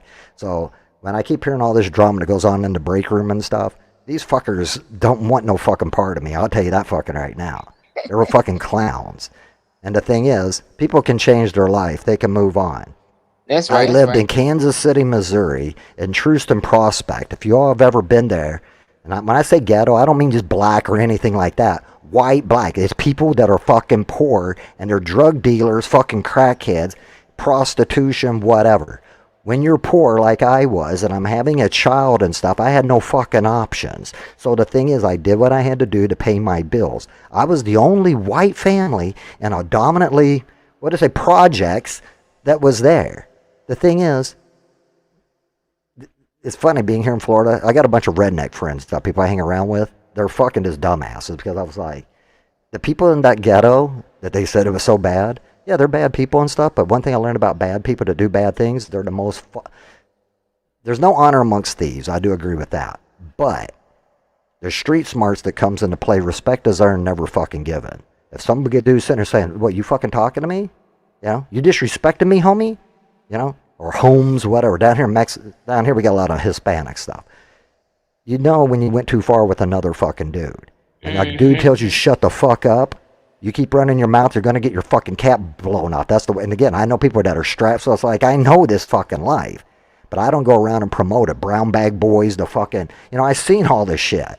At the end of the day, if you're cool with me, I'm fucking cool with you. I ain't no fucking fink. I ain't no cop collar. I handle my fucking business. You step to me and stuff, I'll step to you like a man. I'm not a big dude. I don't go around acting like Billy Badass, but I guarantee you threaten my family or do anything, I'll fucking kill you. And I don't care if YouTube wants to ban somebody, but that's just, that's life, right? So with my ex-wife, she's sitting there, she's like, well, I'm pregnant and stuff. I was like, so what are we going to do? I was like, well, I'm going to get a job, and once I get out of the Marine Corps, we're going to figure it out. But I'm going to take care of my children, right? Problem with that was, I had to, see, this is where it gets stupid. I was like, well, we gotta let our parents know. And again, I was raised, I guess, Southern old-fashioned. I ended up having to call her parents up. And this is where it got crazy. Her parents are older, close like my parents' age. Remember back then, those were shotgun weddings. You fucking knocked up my daughter, you're going to fucking marry her, and you're going to fucking own up. And you will fucking pay by the diapers, all that. None of this bullshit we see today. So these clowns today don't do shit. And then they want to bitch and cry, yeah, my woman, fuck you, dude, you're a bitch. You fucking made the baby, you fucking take care of it. But the way my situation was, she's sitting here, and I'm not trying to make myself sound like I was great or anything else, but we called her parents up. Now, yeah, that's what her dad did. You got my daughter pregnant? Well, you're going to marry her. No, sir, I'm not. And I'm trying to explain to him whatever. They never liked me from day one. And the thing is, this kind of advice to ladies, and again, I'm not here to give everybody advice. I'm just telling you from my life experience, the things I've seen. Ladies, when you sit here and you talk about a man or you do whatever, you're the one that fucking picked him. So if you sit here and you talk bad about your baby dad, you're the one that slept with him. You're the one that had the fucking baby. So it tells more about you than it does him. So as at the end of the day, I look at the guy. Yeah, he might be a douchebag, but why is the woman, you know, Yeah, in America, she made a fucked up choice. and yeah, and in America, you know, with the child support and all this stuff, it ain't fucking fair, man. Everybody knows some things are changing. Because I understand there's some dudes out there, they're not deadbeat, they're fucking dead broke. They bust their fucking asses. The woman don't let them see that stuff happened to me. You don't get, you fucking, you understand, just because you don't pay, if you can't pay your child support, people just say, well, the thing is, if you don't have enough money, you just send what you can. That's bullshit. So any guys out there, you will pay the whole fucking amount. You got to collect fucking cans or whatever. The courts don't, in Missouri, where they were, they don't fucking play. They will throw your ass in jail. You got to do whatever the fuck you got to do to pay. Nobody gives a fuck. So that's one thing I just want to let young guys know, or what, here we call them jitterbugs, young jits. And I know what they call them in the ghetto, but I'm a white guy and I don't want to get my ass beat by saying another word. But you know, YNs, they like to call them. But at the end of the day, when I was older, we used to call this spitting facts, right? Hey man, let me hit you with some knowledge. Let me hit you with whatever. See, these young jitterbugs or whatever, these punks, nobody's fucking taking any responsibility. It pisses me the fuck up because it makes the rest of us dudes look like we're fucking bad. We weren't fucking bad. You got guys out here knocking up girls, having 3-4 fucking babies. They ain't doing shit. And it makes other guys look bad. But at the end of the day, when it comes to child support and stuff, why our system needs to make it fair. Would you not agree? I made that baby just as much as she did. I have half the rights and everything else that she does. Unless you're a piece of shit dad. Now, if you're abusing your kid, no, your fucking rights should be terminated. You don't need to be around your fucking kid. But the thing that I learned too is child support and visitation are two fucking separate things. You're saying a man don't have, he can pay fucking nothing. That woman still cannot stop him from seeing his fucking children, period. She can't go to jail for that. Now, the whole situation is, me and her, we tried to do the thing, right? Tried to do the right thing. You remember that, Spike Lee? So, we tried to do the right thing. We're married 3 years, and what do you think happened? Let's take a wild guess. She didn't cheat on me. That was one thing. At least she was honest about it. But for the younger guys, tell me if this makes you feel good. You're 27 years old. You're scared to death. You're about to have your first kid and stuff. You're like, oh my God, my life's going to change. The funniest thing is it does change, but not in the way you think. It changes in an awesome way. When you first have your kid, I was there at the birth of my baby. Two greatest things I could ever say to happen in my life, three. Two greatest things, my kids. I have a son and a daughter. Okay, so that's the two greatest things. And then me graduating boot camp, walking across the parade deck like my father did. That was the most proudest moment in my life. Like I've actually accomplished something in my life and I stuck to it. I couldn't just quit or whatever. I had 4 years. I stayed committed to it. I've always been committed to a relationship. So that's one thing. Trust and communication. Right now, being single again, I always tell people too, you need to know what you want in a relationship. Don't compromise. And if somebody don't like it, fuck them. Tell them to kick rocks, move, keep moving. Two things I say, and this way I told my son and all that. Two things you need to do in a relationship. Again, you got to compromise and you got to communicate. But the biggest thing that I learned was I demand brutal honesty and trust. And when I say brutal honesty, people are like, what does that mean? Just to be, no, brutal honesty. And as you being a woman, you don't have to answer the question. But even with the ladies or anybody in the chat, if anybody's listening, I'm kind of curious. When, let's say, you wake up in the morning, getting ready for work or whatever, you get your husband or your boyfriend, whatever and stuff, and you're coming out of the bathroom, hey babe, yeah, do I got something stuck in my teeth, or hey, how do I look in my outfit? Women always say, you want us to be truthful with them. Thing is with me, and again, and I don't try to use it as an excuse, it's just how I am. I'm very blunt, I'm very direct, and I am very open, and I wear my heart on my sleeve. Sometimes it's a detriment to myself because I fucking talk too much and share too much. The thing is I learned through my life is the more I share, the reason I'm so open, if you share things with people, I know exactly who I'm saying stuff to. If people attack me with the things that I gave them, I'm the one that gave them the ammunition. How are they fucking hurt me? They're not hurting me. I'm the one that shared it. The thing is I learned, you're fucking not trustworthy. If you're going to attack me with that, you're a piece of shit. Especially if it's something personal. So therefore, I don't need you in my life. I cut you out and I move on. The thing is, brutal honesty is when, if a woman's like, this is what I would do. How do I look? Does my butt look too big in these jeans? Yeah, they don't look good at all. I'm very blunt and direct.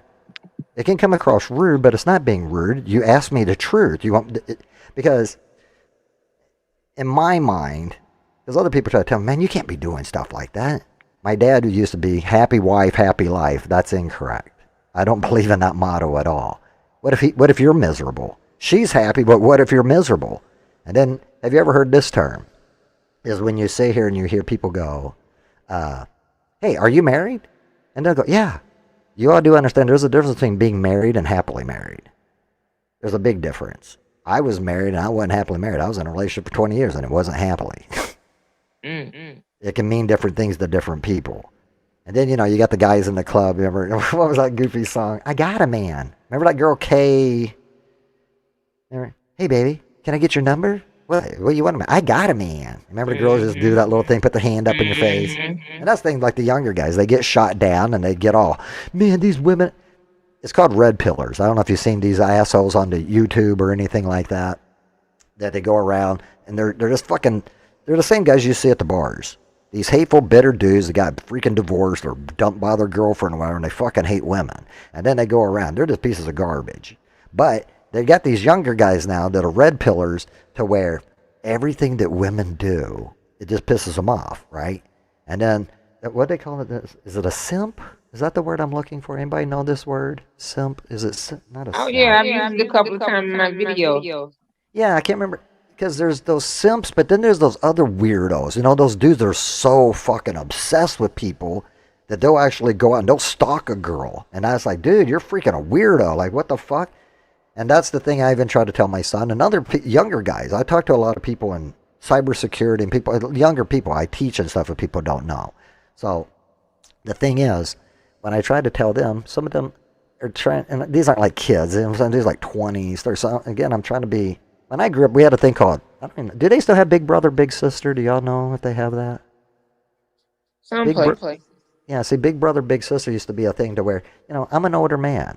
I don't feel that I'm 53. sometimes when I'm talking to them, I'm like, yeah, I'll start reminiscing. I feel like I'm 20 and 30 again. But then I'm like, I don't want to be, you got to be mature. Because you understand, I don't want to promote and talk about stupid shit with kids so they do the same stupid shit that I did. Because sometimes they'll be like, hey, man, that's cool. You used to do drugs? Yeah. Dude, it wasn't cool. I was numbing pain. That's why I fucking did it. What do you mean? And I have to go into the whole story. What I was trying to escape. That was my escape. And the people don't know I used to do coke. It's a rich man's drug. And this wasn't cut with fucking baby laxative. And that shit will fucking hook you. At the time when I was growing up, we had the thing, it's called dank. I don't know if you all know anything about drugs. And I'm not promoting it, but dank was, they had dank and crank. It's like crack mixed with cocaine. And then you had stuff that was laced. And again, I was that idiot kid at a party and stuff. I was kind of more like a skater kid, whatever. I was always just a misfit weirdo. I love metal. I like anything. Hip hop, everything. MC Hammer Pants, all that stuff. I was doing all that. Because again, I didn't know who I was. But you start hanging around with all these different types of people. If you're cool with, see, I just like people. I like meeting people, talking to people, hearing different perspectives. But then you just realize we're not any different. And I don't try to preach to people. I'll say I'm a Christian. And by being a Christian, one thing I've actually learned just through life, we've all fell short of the glory of God. I know the way I talk, people are like, Christians don't talk that way. Well, this Christian does. I do not believe in organized religion. I do not follow a certain denomination. I was raised Southern Baptist. I know what it means to sit up in your fucking pew, hit you in the back of the head, you shut your fucking mouth, and we sit, like, God wants you, right? It's voluntarily. It's free will. You give yourself to him. And again, going through a divorce, being cheated on and stuff, I'm not saying God does it, but I'll just say through my personal life, what I learned was, by your choices, you can actually put yourself in a situation where you become humble. I don't know if any of you all have ever had to have your whole life stripped away and broken down and rebuild. This is my third time doing this. It gets old. At 50 years old, starting out and being in the dating world again, whew. And this is one thing I've realized. I used to say it too to younger people, when you're in a relationship, man, when I was younger, yeah, you guys just need to learn how to talk to a girl, and I do agree. A lot of guys do need, especially the younger guys, need to know how to communicate with women. The problem is, what I've realized is, there's many, especially here in Florida, and it can be any state, but there's many women that are very snooty. What's the first, again, I'm not trying to be stereotyped, but what does it say when you look at when a woman looks at a man, right? She looks him up and down. She's going to size him up. Guys do it too. When we look at guys, we're going to size them up. Because I believe the wolf is always at the door. I don't care if you're married, if you're not married, or whatever. The wolf is always at that fucking door. Men like sex. Women, they say, oh, they're more nurturing. Bullshit. I know women too that are just straight out sluts and whores. They like sex. They're nymphos. Not every woman, but there's women that are just wanted as much as, that's why I think maybe those people are good matches. Me, on the other hand, see, there's a difference between sex and making love, right? And I think everybody knows that. The big, big difference. Fucking and all that. Big difference. So the situation is, when you talk to people, you just start realizing, yeah, we're all, Romans 3:23, for all of sin have, come short of the glory of God. None of us are worthy. Even me as a Christian, I'm not worthy. Only through grace. And I'll be lucky if I could still even get in through the gates of, I still believe I do good things. I try to be a good person. I'm a piece of shit. I'm not worthy to go to heaven. I should burn in fucking hell for the rest of my fucking life for stupid choices that I made. Not only did I destroy my life, I destroyed other people's lives. As being a parent and a father, you realize there's consequences for my actions. I thought I was doing a good thing and doing what I could at the time, but you understand that affects your children. My children now are they're doing better than what I did, but I just saying, and people are like, you're too hard on yourself. If I'm not hard on me, who is? And I'm also at an age in my life and stuff, my parents have gotten older. My father's gone. I lost my oldest sister. My family's getting smaller and smaller. My dad always told me, and when I say my dad, this is my adoptive dad, right? My biological father never met the man. And just a shout out, if he's out there, hey Jimmy, I was evidently named after him. Hey, Jimmy, if you're out there, you're a fucking piece of shit, but I heard that you died. I'm glad you're fucking dead. Because this guy, just to show you, this is where real men separate from pieces of shit. Any man can stick his, what to say, any man can be a father, but not every man can be a dad. There's a fucking difference. Because what that man told me, yeah, I remember Montel Williams. Remember that TV show? Mm-hmm. Okay. He used to have this thing called 1-800-US Search. He used to help adopt a family. You ever seen those reunions where, oh, a family gets reunited and they get the what, you know, and you're like, oh, wow, everybody's happy and all that. That's not how every story actually goes. I'm 19. And what does say on the, when you're 18, you have to sign up for selective service. I think we still got to do that as men, but you sign up for selective service. My biological family never knew me. I was taken by the state. There was abuse, sexual abuse. I was burnt with cigarettes. It was bad. We'll just say it was a very bad, no child should have to ever go through any of that. Right. So we'll just say all I wanted was to put a face with a name, right? I don't know about you guys, when you look into the mirror, you know who you look like. You know when you pull out family albums, because here my family, they all have the same mom and dad. In my biological family, I was born with a different mom and dad. Well, sorry. I have the same mom, but different dad. And the thing is, they were kids. How do I supposed to be angry at these people when they were kids? My mom was she was 16, he was 15. It was two kids fucking around, screwed around. I'm from Kentucky. So like I told you, 1972 is when I was born. If y'all don't know, in the 1970s and stuff, if you became fucking pregnant, especially in a Bible Belt city, you're a fucking slut and a whore, and you're an embarrassment to your fucking family. So the thing is, some religious families look down on that. But that's what happened to her. Her mother used to abuse her and everything else. So when a woman's going through that and she's pregnant and stuff, what's she going to do? She just wants a fucking way out, right? So she goes to the first man she could fucking find. That she needed love. Her dad wasn't there. Her dad ended up committed suicide and all this other stuff. And mental illness does run in my family. That's where my bipolar. I didn't realize that till I got older. Because I finally got my medical records. They're sealed. If you all don't know, once you get adopted, your medical records are sealed, and then you finally get them. But we'll just say, and the reason I'm saying all this, a lot of this stuff, people are like, why are you mentioning all this stuff? One, I'm in some beef right now, and they don't know it, but they don't realize I'm giving them all the ammunition, and I want them to fucking come at me. And I'm going to mention two names right now. This lady named A.D., Ashley D., you're fucked. And I'm going to talk about this guy, J-Bands, you're fucked. Keep my fucking name out your fucking mouth. Wow. So at the end of the fucking day, if you do watch my video, it's coming. I'm a ghost in the wires. I want you to know, when this shit gets leaked, I did it. You're going to be fucking famous, both of you. Ashley D., you bullshitted people, and guess what?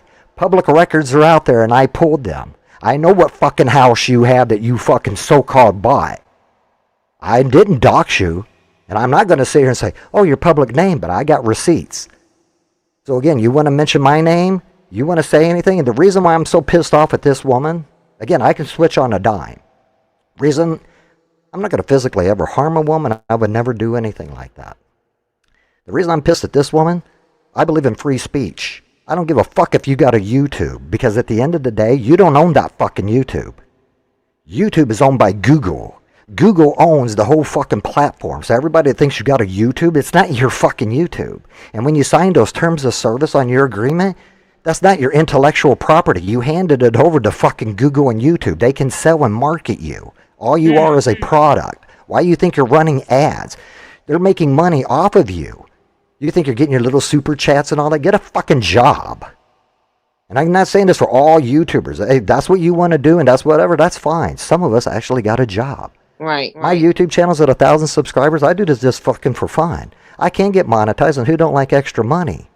But the thing is, when people are like, oh yeah, I got all this clout and all this stuff on YouTube. I got friends, and I could throw their names out too if people want clout. 1 million, 3 million fucking subscribers. They actually quit their jobs, and yeah, they make a lot of money. I'm not saying you can't make money on YouTube, but when you got 30,000 fucking subscribers or 14,000, whatever, shut the fuck up. You're making some fucking money, but you can't quit your job.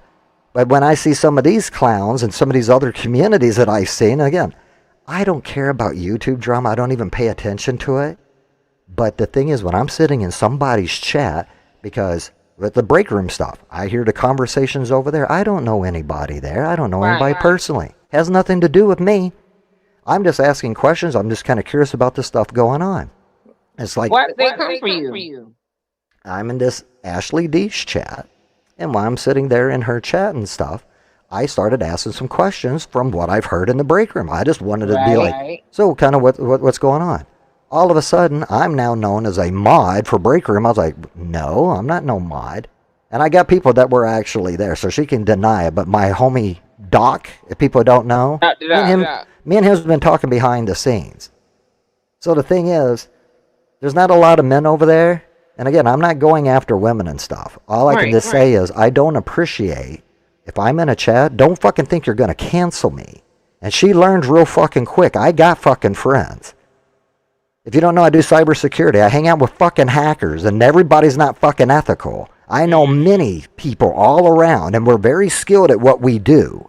Now, I'm not going to say, would I hack you or do anything? Because, no, that's illegal. Why would I cost my career for that? But what I will say is, do not fucking think that you're some fucking queen bee of fucking YouTube and that the fucking internet can fucking protect you. And when I say protect you, I will put all your fucking information, and not your home address, because doxing is illegal. I wouldn't do that. But I can publish public information that everybody has fucking access to. So do not sit here and fucking clown. And if you sit here and think like, yeah, well, if you do, I'll sue you. Sue me fucking for what? I got a dead hand switch. Anything fucking happens to me and all your little fucking... And we're not just going to say, the J Bands guy, I don't even fucking know this guy. I'm getting involved and I'm calling out J Bands. If you want to say fucking shit to females, say it to fucking me, dude. Don't be a bitch. Bitches sit here and say shit to fucking females. I sat here and saw you on a stream. The shit that you said to Tiff and other people in that community acting like you're some fucking Billy Badass. You think you gangster? Is that what you think? Oh, fucking Chicago or whatever? Fuck Chicago. Fuck all that bullshit. Again, I ain't no gang involvement. I'm not affiliated, but don't act like something you ain't. And all I'm going to say with that dude is, I don't fucking respect 1 cent. The only reason I even know about this J Bands guy, I was in the chat with over there in the break room. I talked to that J Bands guy. I thought he was cool. I used to sit here and think like, yeah, that's a cool guy. He was all sitting here, whatever. I'm not on no fucking team. I don't support any fucking side. I don't give a fuck. None of this has anything to do with me. But when I'm in Ashley D's chat, what happens? I start getting called different things. And then what happens? They fucking lie. The fucking bitch fucking, what do? You block me. And guess what? You need to understand I got skills, I know. You don't think I can understand every single administrator that you have? I can check every fucking person. And if you don't understand, and I'm not going to say I could do this, but you understand you could escalate privileges when you're a moderator. What if I fucking... You know when malware comes out? Have you ever seen the people who get their YouTube channels? Like big channels. They get malware and then they get their channel hijacked. You ever seen that? Not really. I heard of it. Hijacking is what I'm saying. What I'm doing here, you know, when you give everybody the mod role, that is not smart. And YouTube even tells you you're not even supposed to do that. You only give that jacket or to mods the people that you actually know and trust. When people have hundreds or thousands, some of my Filipino friends do this, I was like, it's a security issue. Because what you don't know, any of these people, they can start kicking and banning other people and doing stuff. You understand? That's your channel. You're responsible for what anybody does in your chat or says. So now if they're abusing their role, that's on you. Number two, again, this is on the other side. I'm not going to say I would ever do this because it is high. You go to jail for it. Because not because you're hacking their account. It's because that's Google's network. You didn't ask permission to be on that network, and Google will sue you. I'm not worried about some individual. What are they going to sue me for? And how would you know that somebody even did it? And what it is you escalate the privileges in that administrator role, which means you as the owner of the channel can get owned. You can get your channel hijacked. I will own your YouTube. I will block you out of your YouTube. I'm not saying I would do this. This is what they do. If somebody was to be unethical, they're going to take your YouTube channel. They're going to block you out of it. And then guess what's going to happen? All your videos and all your monetization is linked to your YouTube. And you probably got a PayPal account or whatever. They're going to wipe out your damn bank. So I try to tell people the internet is no joke. So when people are sitting there thinking they're tough on the internet and stuff, this is the wild, wild west out here. And there's countries that can see here. And I'm not saying I would do it. Most Americans would be stupid if they did that. Because NSA, other government agencies, you understand, they can get you and subpoena you here in the United States. But if you're outside, we call it, we got Five Eyes and we got the 13 Eyes. These are different countries that are outside the United States. Five Eyes works with the United States. We also have 13, but like I said, England, Australia, right? But what about these Middle Eastern countries or Russia or China or whatever? You never know who's on the fucking internet, who's in a chat. You understand, if they hacked you, there's nothing we could do. They can't, what are they going to do, subpoena somebody in Russia? China? China tell us to go fuck off. So I'm trying to tell you, when people make these stupid comments on the internet, I don't give a fuck who you are, trying to act like you're tough. You're not talking to some person down the street. You were talking to the entire damn world. Like I'm doing right now. The whole world is hearing. I'm trying to educate people on the back end. You understand? And it's not even just, it's not a threat to her. I'm trying to say, you're ignorant for making comments. And then when you cancel people, I don't know about you. This is the United States of America. I'm a constitutionalist. I believe in the First Amendment. There's 5 elements to the First Amendment. One is freedom of speech, freedom of press, freedom of religion, freedom of assembly. And freedom of speech, I broke no rules. I said absolutely nothing, and I was being very respectful in that chat. I didn't call anybody no names. I didn't do anything. I was just, first time I was at her channel, and I was like, yeah, I'll check out this channel. And I was like, oh, this is that Ashley D. I've heard about her. I knew nothing about the content. I'm asking questions, and then all of a sudden, I get banned. So what did I do? I reached out to a couple of friends, and guess what we did? We raided her channel. And there's nothing wrong with that. There's nothing illegal about that either. People have every right to come to a channel. I don't know if y'all have seen it. I don't even know if the stream's still up. She ended up having to end her stream. Too many of my friends were coming in and they were sitting there, what do we do? How do we block these people? That was just the taste. You understand, when you bring bots and all, now that's where it can actually get illegal. But again, there's many people and word of mouth and stuff. If anybody remembers the hacking group called Anonymous, Anonymous don't all wear masks. There's people behind those masks. They do not forgive, they do not forget, and you better expect us. Don't act like something on the internet or act like you got skills when you don't. Now again, people can sit here and go back and forth and have their little beef and stuff. Like with the break room stuff, I'm always like, it ain't that big. But some people are trying to make it bigger, like this is going to be some gang war, like East Coast, West Coast, or like Tupac and Biggie. And I'm like, dude, it ain't that fucking deep. And like even when I see people, and again, I'm not saying all people in the break room, but things I've seen in the break room, there are some people, I don't know the majority. I know the people that I've talked to and see common. But I see some of the strange people to come out of the bush. I don't know who these people are, but it seems like instigators.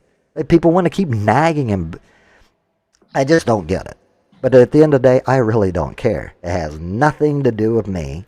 But the thing is, like I told Tiff, and I'm even trying to tell you guys, you got to be careful what you're saying because you might be saying something to the wrong person. And things could escalate.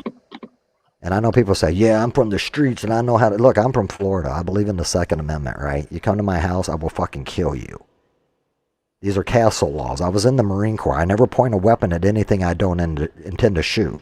But I'm telling you, too, I would never harm another person. I never want to take another person's life. But I will always defend myself and my family. That's right. I think most people will. But violence is never an answer. But when you get people getting on the internet, just talking, just... crazy shit. Oh yeah. And again, see, I don't want to be judgmental, people. I'm just being honest, telling people my opinion. I do my karaoke. I like to have fun and do things like that. But since I know some of the break room people are over here, and I never really got to go on a panel and speak, I just want to kind of like let you guys know too. You guys are moms. Most of you ladies are older. I'm 53. I'm assuming most of you are in your 30s and 40s. And even if you are younger, most of you are parents. You understand? You got fucking kids. This is not a good look. Other people see this stuff and imagine, I know people can say whatever they want on the internet, but at the end of the day, you also got to understand, would you say this stuff in public? Would you really say that in front of your own family if your kids were standing there? But some people say something. And maybe that is the world we live in. Maybe this is what people just do. I think it's fucking insane. And again, it ain't that deep. Because when people start talking, I'm a thug and I'm from the street, I've seen people fucking get killed. I've watched people have overdoses. I've been homeless. I've seen a lot of shit. So when people are sitting here, they're fucking wannabes, talking a whole bunch of bullshit. And some of these people, yeah, I've been to prison. So you're fucking proud of that? Is that what? You got street cred? I got friends that had street cred. They're fucking dead. Most guys that go to prison and do the drugs and act all tough and stuff, they usually don't make it to fucking 30. I got Latin kings down here, Vada Locos. I fucking know all of it. So I don't like when people try to act fucking hard. I hang around with these same people. They're older. They're OGs. Guess what? Did they ever retire? No. Blood in, blood out. It's fucking gang. But at the end of the day, they fucking hold their families down. They ain't sitting out here doing whatever. Right? Now, something really big fucking happened, of course. They're going to do like anybody else. But I hang around with those types of people too. I hang around with nerds. I hang around professional people. I'm cool with everybody. But I'm just trying to say, your life ain't fucking worth all that. One, your integrity, your reputation, but maybe people just don't fucking care. So I'm just thinking like, I don't know. I'm older. I believe in women's supposed to be classy, elegance. And like I even tried to tell my son, I was telling a person earlier today, you know what a woman is to a man? Even my ex-wife and all that and stuff, even though we're not together and all that, a woman is the most priceless gift that God ever gave man. And men should treat them that way. So J-Bands, that's why I don't fucking like you, dude. You are disrespecting my God and my Lord and Savior because these women that you want to sit here and run your fucking mouth to, those are precious gifts that God created for their husbands or their boyfriends. So for you as some outsider that's sitting out here talking about some women and stuff, I've seen dudes like you before, man. And I'm not trying to say I ain't about that life and I ain't no fucking tough guy. But I will try to tell you, I will call out fucking bitches. And you're a bitch. Straight fucking bitch. And again, these kids that are wearing their pants all fucking low and doing all this other stuff. Look, I don't care about anybody's sexuality, whatever. People, whatever, if you're a grown person, whatever you do behind closed doors is fine. The thing is, when it comes to that Ashley D, even though I don't appreciate you banning me and doing all that, I did stand up for you. And the reason why I stood up for you, I watched your video a couple of days ago. Whoever, I don't know who the fuck did this. If you did, Ashley, if you want, give me their fucking name. I'm gonna fucking, I'll have them fucking arrested. I got fucking people that will investigate their fucking ass. Whoever fucking made pictures of her son and thought it was fucking funny to make AI videos, the kid's a fucking minor. She said he's a minor. That's fucking illegal what they did. So if you think that you're cute and fucking funny and stuff, see, that's what I'm trying to say. I'm not loyal to fucking nobody. All I know is, though, I don't like anybody that goes after fucking kids, any fucking pedophiles or PDFs, and I don't respect any fucking man that fucking just disrespects women. You can have your opinions, you can have whatever, but again, I have my opinions and stuff. I'm sharing them, and why am I sharing them? This is on my fucking platform. I can say whatever the fuck I want. But when I'm over in the break room, or I'm on anybody else's panel, it's your all's community. I respect your community. And again, it's none of my business. All I do is ask questions. Y'all remember when we were in school? Who, what, when, where, why? It's called the Socratic line of questioning, the Socratic method. That's called logic and critical thinking. That's why I try to say, any of these people that are sitting here saying all this stuff, come on my stream and I'll fucking debate any of you. I'll debate any of you. Theology, philosophy. I'm a very well-educated, rounded person, but I never consider myself to be the smartest person in any fucking room. Those are fucking idiots that think that. We can all learn something from somebody. And I like to have a cordial conversation, so therefore we can have differences of opinion, but I can learn and grow from you, and you can learn and grow from me. That's what adults do, and we can all mature. But to sit here and have a conversation with somebody, I'm a fucking gangbanger, and I'm fucking whatever. And the thing is, the J-Bands where you just rub me the wrong fucking way. One, the disrespect toward the women. They fucking didn't deserve anything for you to say. And I get it. You're protecting your mom or somebody saying whatever. Your mom's a grown woman, dude.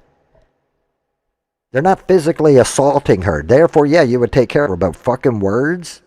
You stay out of fucking women's business. I don't know if you had a fucking dad or whatever and stuff. Your dad should have beat the fucking shit out of you. Men don't get involved in women's fucking business. Because that's when things do escalate. And that's how people can get back. You know, I don't know Tiff's husband. I don't know whatever. I'll tell you, J-Bands, if I was married and you talk to my fucking wife that way on a stream, I will beat your fucking ass. You will not disrespect my fucking wife. I don't give a fuck who you think you are because you're on YouTube. YouTube does not protect you. The internet does not fucking protect you. And out here in real world, where the rest of us live, we'll fucking pull your card. You don't remember that? Dope man, dope man. Yeah. You step to me, I'll fucking pull your card. Right. He don't entertain that stuff. And again, I heard that maybe you're in your 20s or 30s. I don't know, dude. 20 and 30 kids, say that shit up in Jacksonville. Jacksonville, those are fucking gangsters. And again, if you don't know down here with the Latin Kings and stuff, you act that way, I guarantee you, dude, you would not make it fucking out of half these communities here.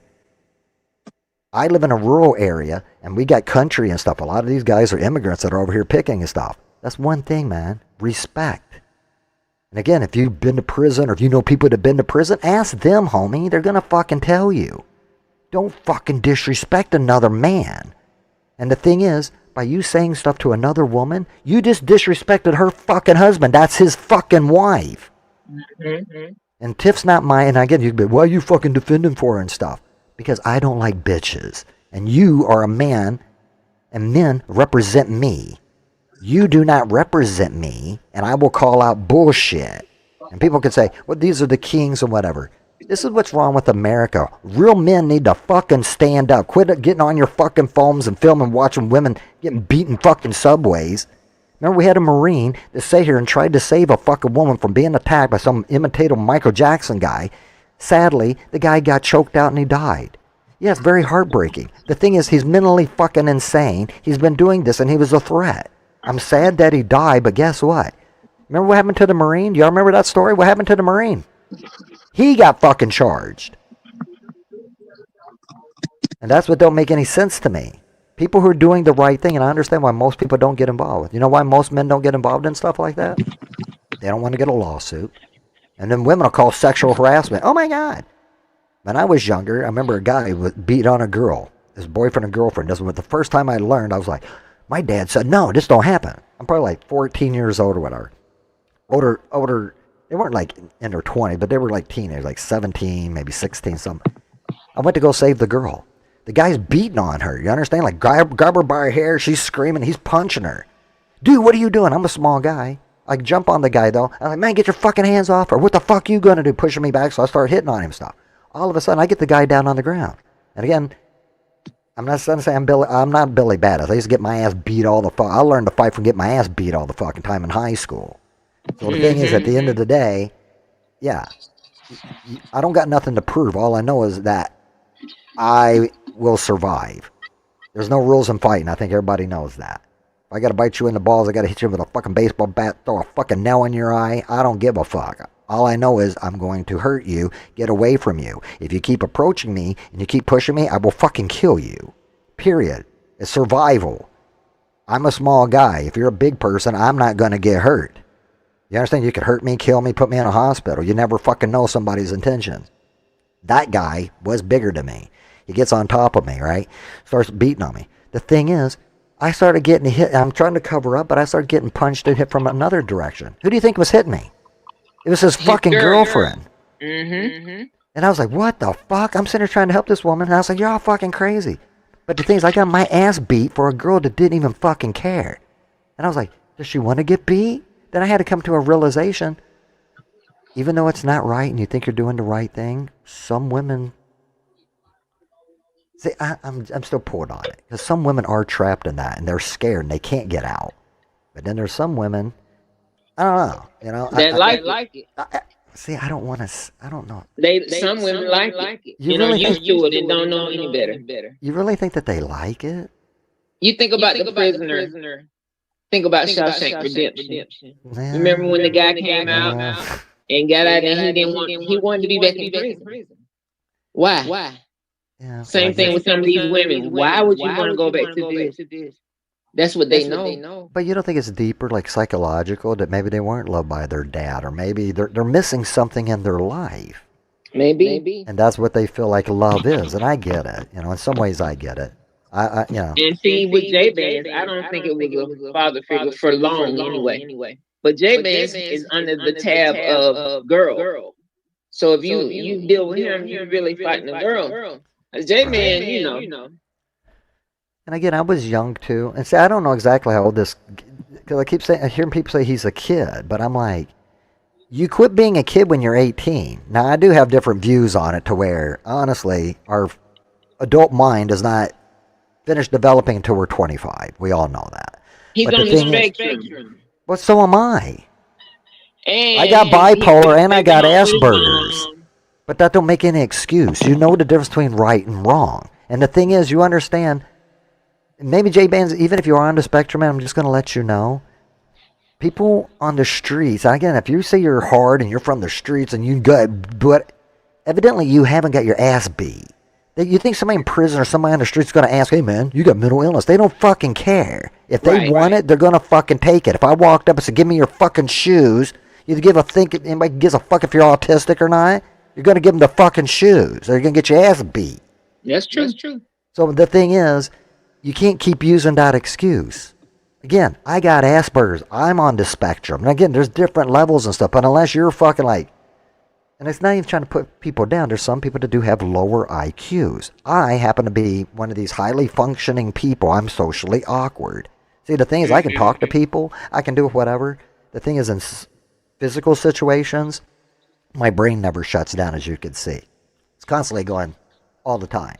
But I'm always observing, and I see everything. It's like, I'm not going to say I see everything, but when I talk to people, you're binary. Zeros and ones. 0 means you're off, 1 means you're on. There's things called social engineering. I can tell people different things. People call it manipulation and stuff, but again, it's that hacker mindset and stuff too that you get into, to where I'm exploiting people. I want to understand how they tick. And people are like, well, that's wrong. You're an evil person. No. They're missing the bigger picture. The reason I'm digging and trying to better understand and ask questions so I can better understand myself. Sometimes I do things I don't understand why. Sometimes, again, like when I'm not worried about anybody else. It's me. I got to worry about me. I try to make certain decisions, but then it's like, I know, why do I keep doing this crap? So when I said, what's logical? Do the exact opposite, right? You would think, if I'm doing negative stuff, do positive stuff. So you do that, but you don't always get the same out. You understand? It's not always a better outcome. Sometimes it's worse. Do you still have anybody in your chat? What is that? Do you still have anybody in your chat? Yeah, it looks like 9 people are watching. Oh, okay. Cool. Which is actually more than normal. Yeah. And I sing, but see, normally I don't even get that many people. And it seems like by talking, I'm getting more. It seems like, I'm noticing. It seems like by kind of doing a talkie, I'm getting more viewers. Mm-hmm. But the thing is, I know how the internet works too. People like to be entertained, and people like to troll, and people are just sitting here. It's like Jerry Springer show, right? Remember that? We all couldn't look away, but we were like, "Damn, there's some fucked up families." Guess what, though? Those people are a reflection of all of us. All the shit that we see going on in the world and all that, it's all a reflection of all of us. Mm-hmm. Name somebody's family that ain't fucked up. Everybody. Everybody's got somebody. You got somebody in your family, and guess what? Sometimes it's you. Mm-hmm. Because the funny thing is that I realized that it's me. In my family, it's me. I'm the black sheep. I'm the one, because I literally am fucked up. I have mental issues. But at the end of the day, people are like, oh my gosh, that's not a bad thing. Because should you be medicated and stuff? It depends. And I'm not a doctor. I'm not going to give anybody medical advice. It don't work for me. But you had a relationship 20 years. Yeah. So, yeah. But the thing is, after something like that and stuff, you just look at it to where you got two options, right? I could say, you know what, fuck women. Women are dirt. And what's dirt worth? Absolutely nothing. And I was kind of like that at the beginning. But the thing is, you got to realize too, do you want to be alone for the rest of your life? I don't. I'm 53. I'm getting older. One day, I might get to an age to where I might even not be able to take care of myself. And I don't want to die alone. And you're like, well, you get a dog. You could do whatever. You're like, yeah, you could do that, but it's not the same. And I like to communicate. Can't really talk to my dog. He can't talk back. Right, See? right. And my thing is, I'm not a yes person. See, people are like, some guys are like, yeah, I want a woman that's just going to do everything. I don't. See, I want the exact opposite. I want a girl that's going to push back.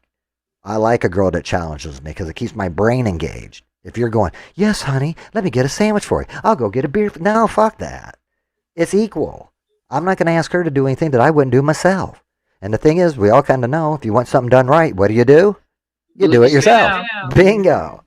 But the thing is, what do we do in relationships? We all want to bitch about it.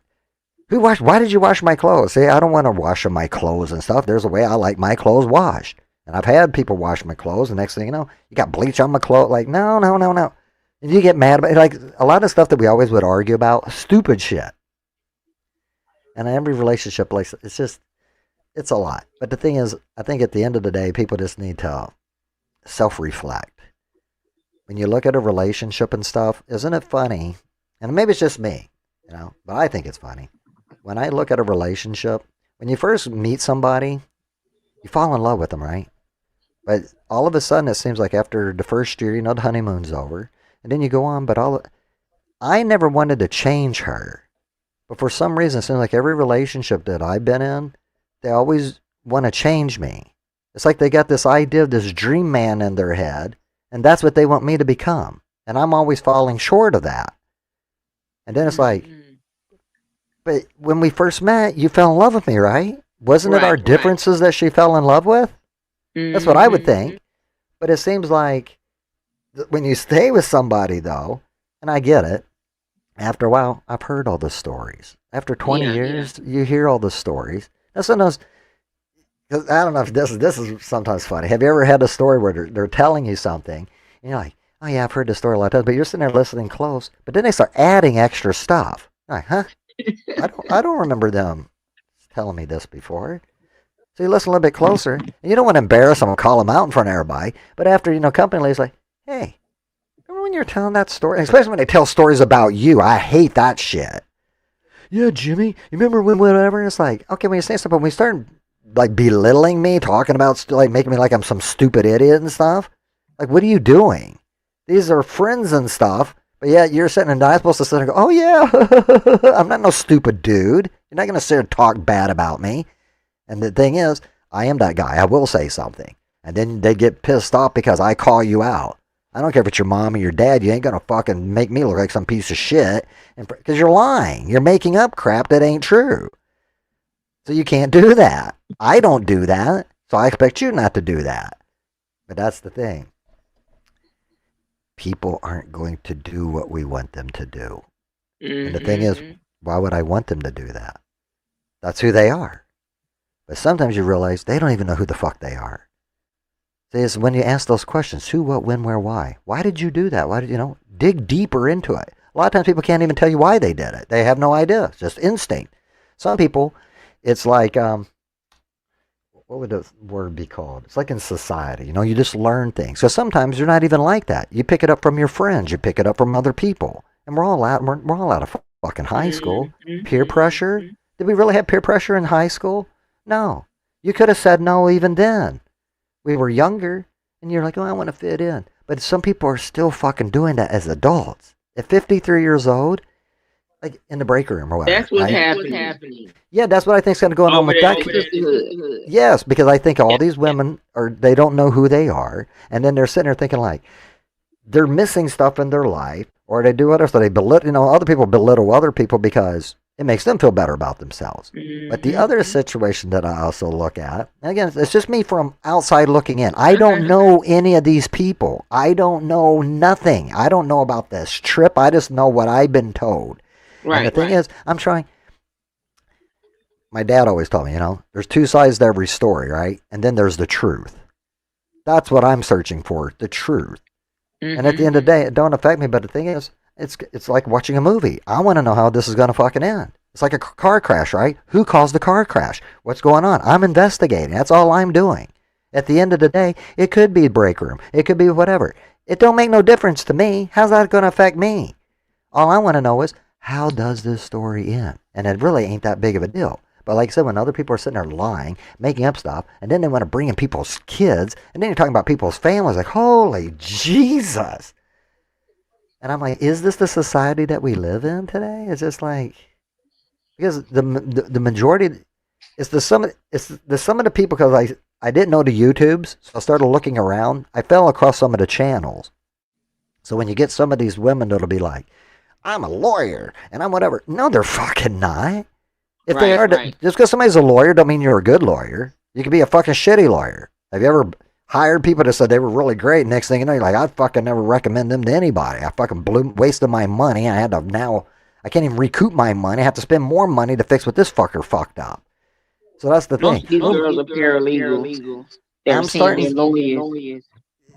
Yeah, but the thing is, that's the thing. A paralegal, it depends. What did they actually do? Not all paralegals do the same thing. You might just be the fucking printer girl that goes gets the fucking coffee. Mm-hmm. It don't mean shit. And I can tell you just by when I listen to some of these people, I don't know, maybe because I don't want to come across as arrogant, pompous, or anything else like this, belittling other people. But I do kind of look at it. If you're a paralegal and you're all this, these people seem like their fucking IQ's fucking not high. I say they got about like a fucking 80 IQ, which is close to fucking retardation. Because honestly, when I'm listening to when they're saying things, and again, I don't know this Ashley D. When she was talking, she sounds like a fucking girls I saw in the ghetto. Big fucking, let me tell you what. Like, do you fucking talk like that around your clients? That's not professional. You sound like, there's words I want to say, but if people go, that's racist. It's just words we've used. Like chicken neck. Is that racist to call a girl a chicken neck?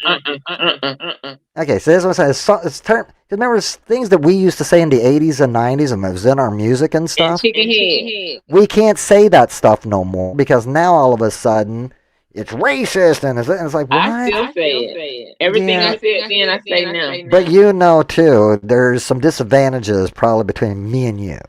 Yeah. You notice I say some of that stuff in my videos. See, that's the thing, but I don't agree with it because at the end of the day, stuff too. Look, there's real racism out in the fucking world. I know people that do it. I mean, real racism. Yeah, and I know people, and again, I'm not happy of it, but in the '90s and stuff, being younger and especially even in the Marine Corps, I used to gay bash. When I was in, it was right 3 strikes, you're out. Don't ask, don't tell. I didn't like gay people. We used to stand outside a bar and throw beer bottles at them. Looking back at it, is that something I'm proud of? Fuck no. I was a fucking dumbass kid drinking, thinking I could just do whatever. Thank God I never got arrested for it. But at the end of the day, I didn't even know these people. See, that's the thing is when we get older, we realize, dude, we've done some really fucked up shit. If I can meet these guys, yes, I would like to. Dude, that's not me.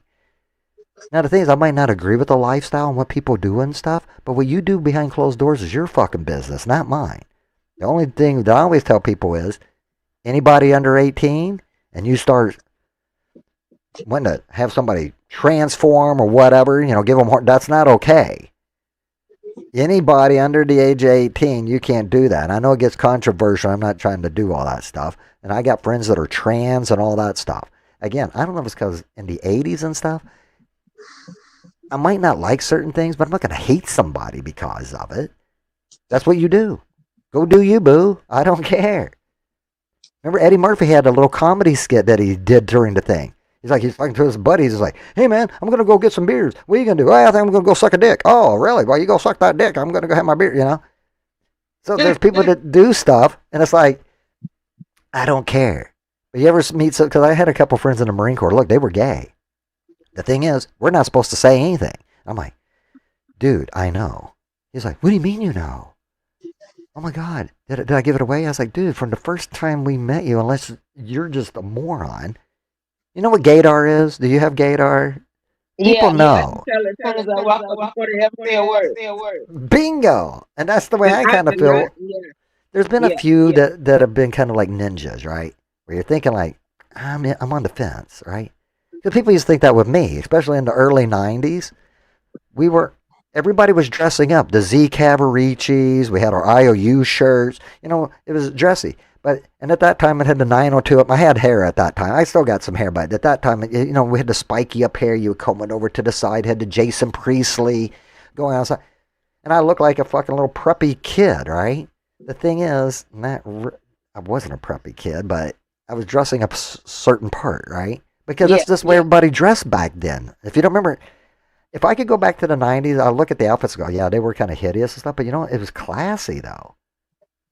I used to have the polka dot shirts, remember, like Kwame and all that stuff? Mm-hmm. See, and it was like, if you looked at the men, it was just like, you go to a lot of, like, I like black churches, but when you go to a black church, everybody's dressed to the nines. That's what I've always liked. They had a white suit with the white pants, double-breasted jacket, and that's the stuff I like. But the thing is, in my core, I'm just a t-shirt, blue jean, just laid back, I guess a redneck. That's what I say, I'm a redneck. I'm a redneck country boy. But when I say redneck, I'm not like, the South will rise, we're going to hang them from. That's not what I'm talking about. Those aren't rednecks. Those are called racists. We got them here. We got them in Georgia. I know they're everywhere. But again, they're a small minority. Those are just idiots. Those are the people we saw in the Jerry Springer show, right?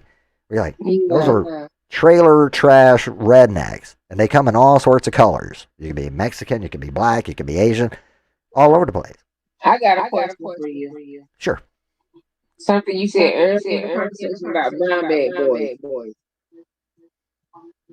Yeah, brown bag boy.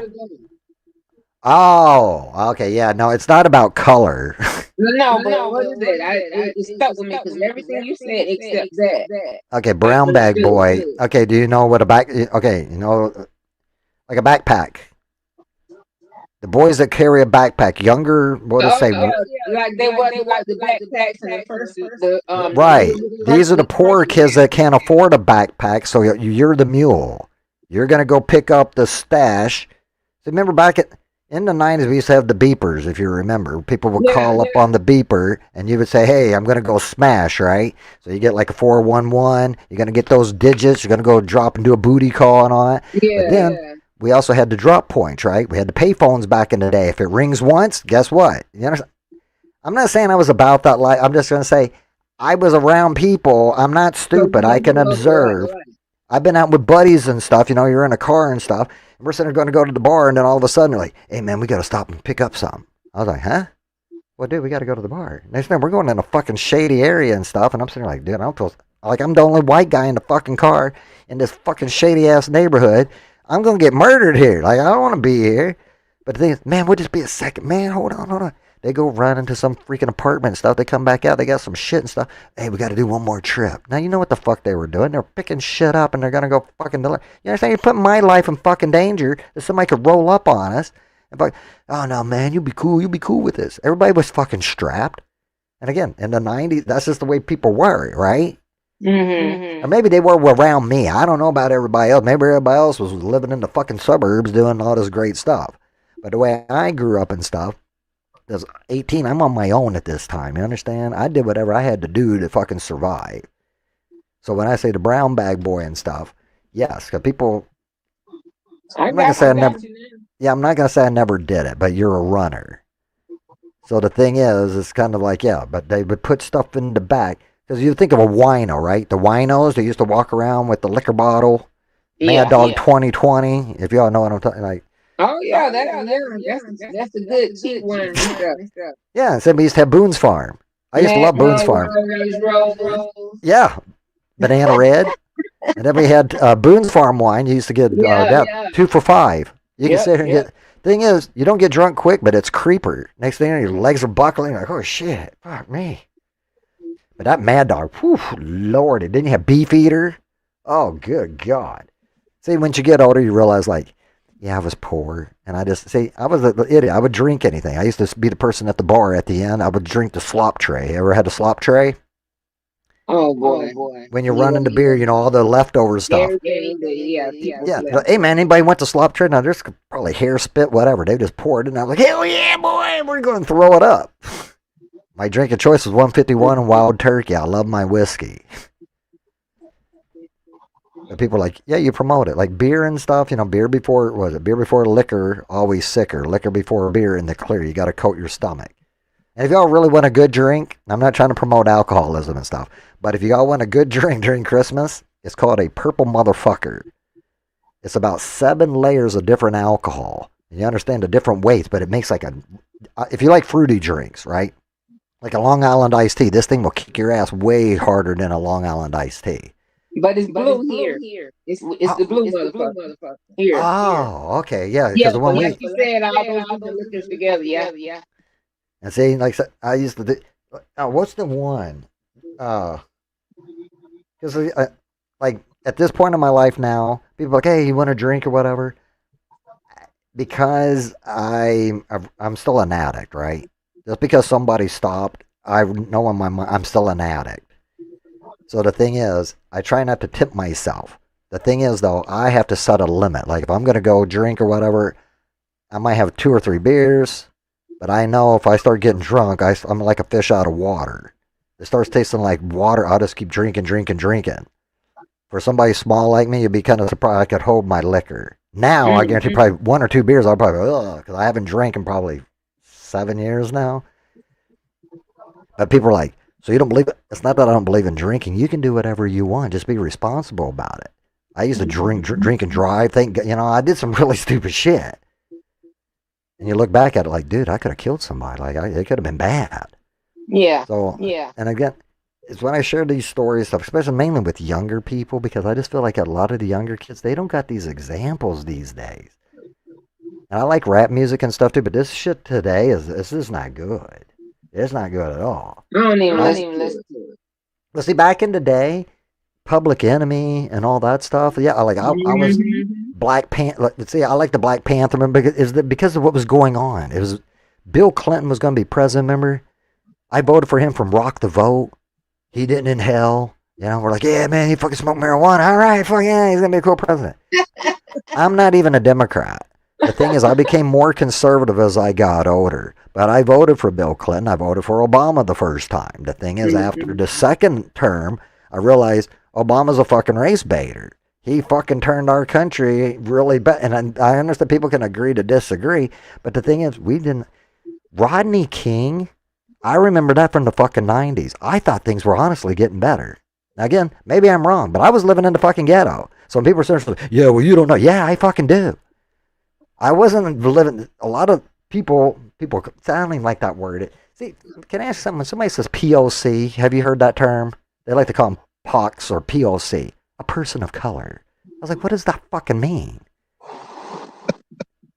See, it's just when people do shit like that, it makes me uncomfortable because being a white guy, I'm just going to be real with everybody, right? Being a white guy in America and being a Christian and a heterosexual, I'm one of the most fucking hated people on fucking planet Earth.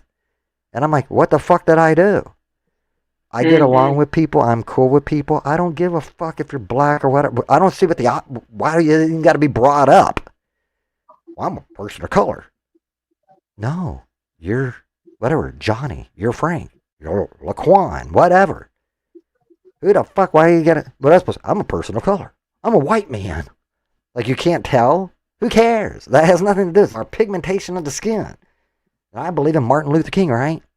It's not about the color of a person's skin. It's about the content of their character. That's it. And I'm just like, America's going fucking way fucking backwards now. Like, the civil rights movement, Martin Luther King would be rolling over in his grave from where we're at now. People bitching about everything. But at the end of the day, it's just like, you want people to be happy. You want people to do whatever, but nothing's going to change. Do you really think it will? You think it will?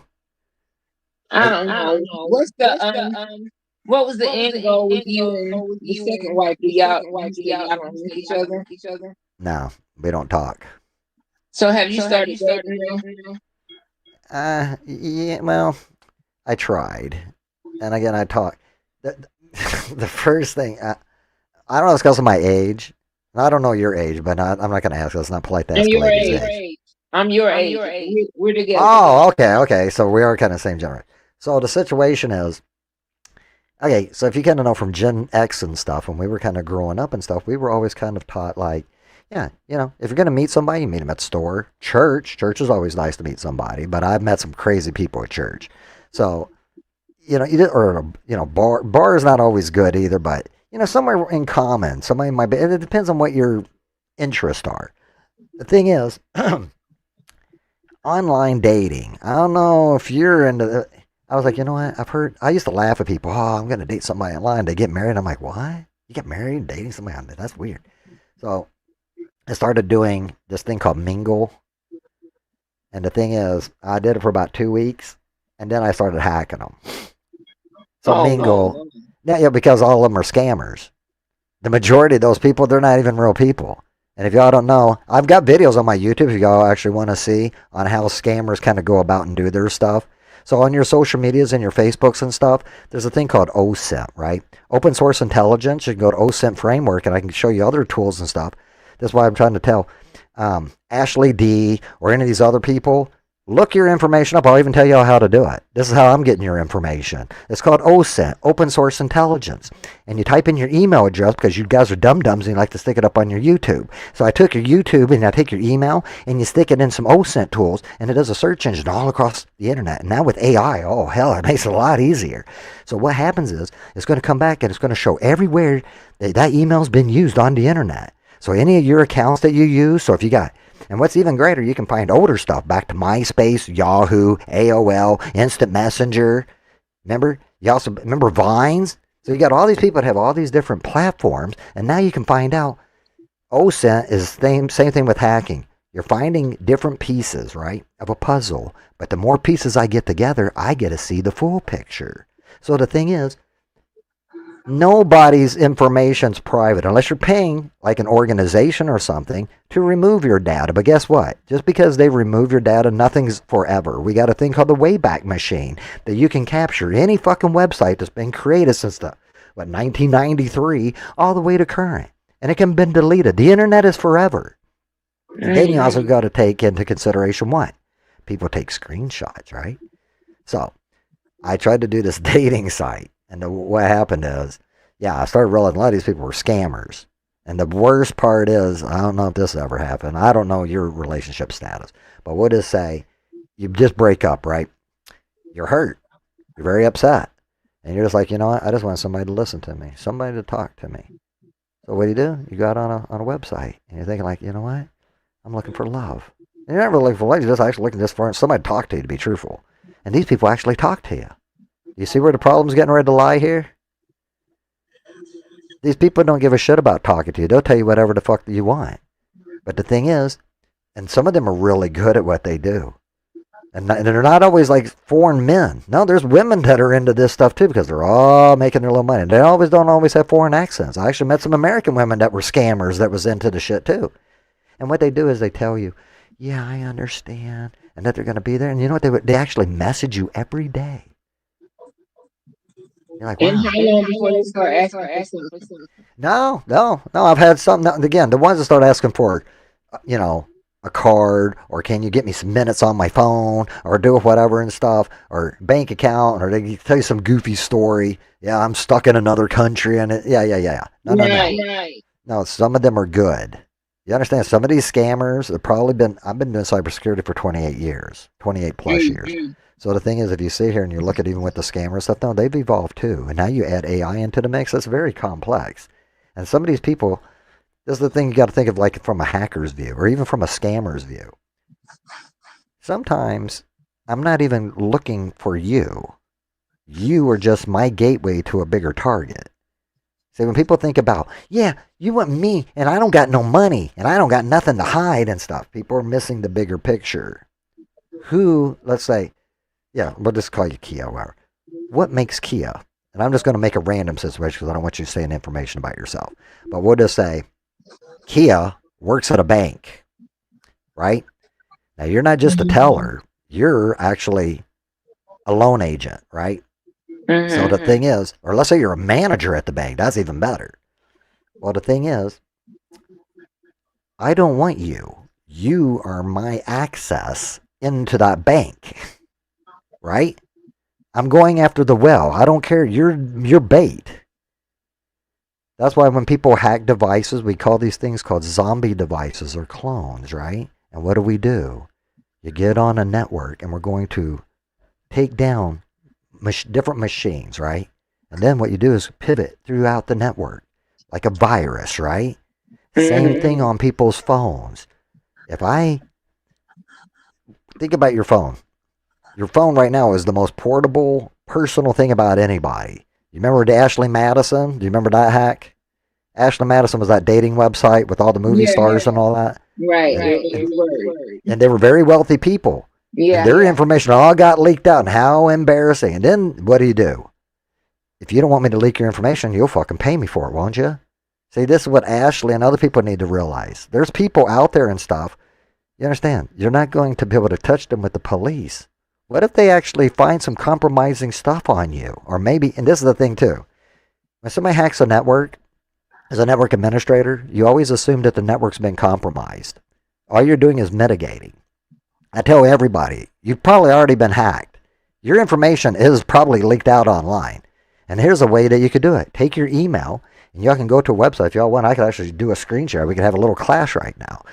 But the thing is, this is what I talk about on my Discord and all this other stuff. And I actually got a class coming up for Advent of Cyber starting December 1st. It's actually November 31st, but it's you get $150,000 worth of prizes. It's not me. It's another organization that's doing it called Try Hack Me.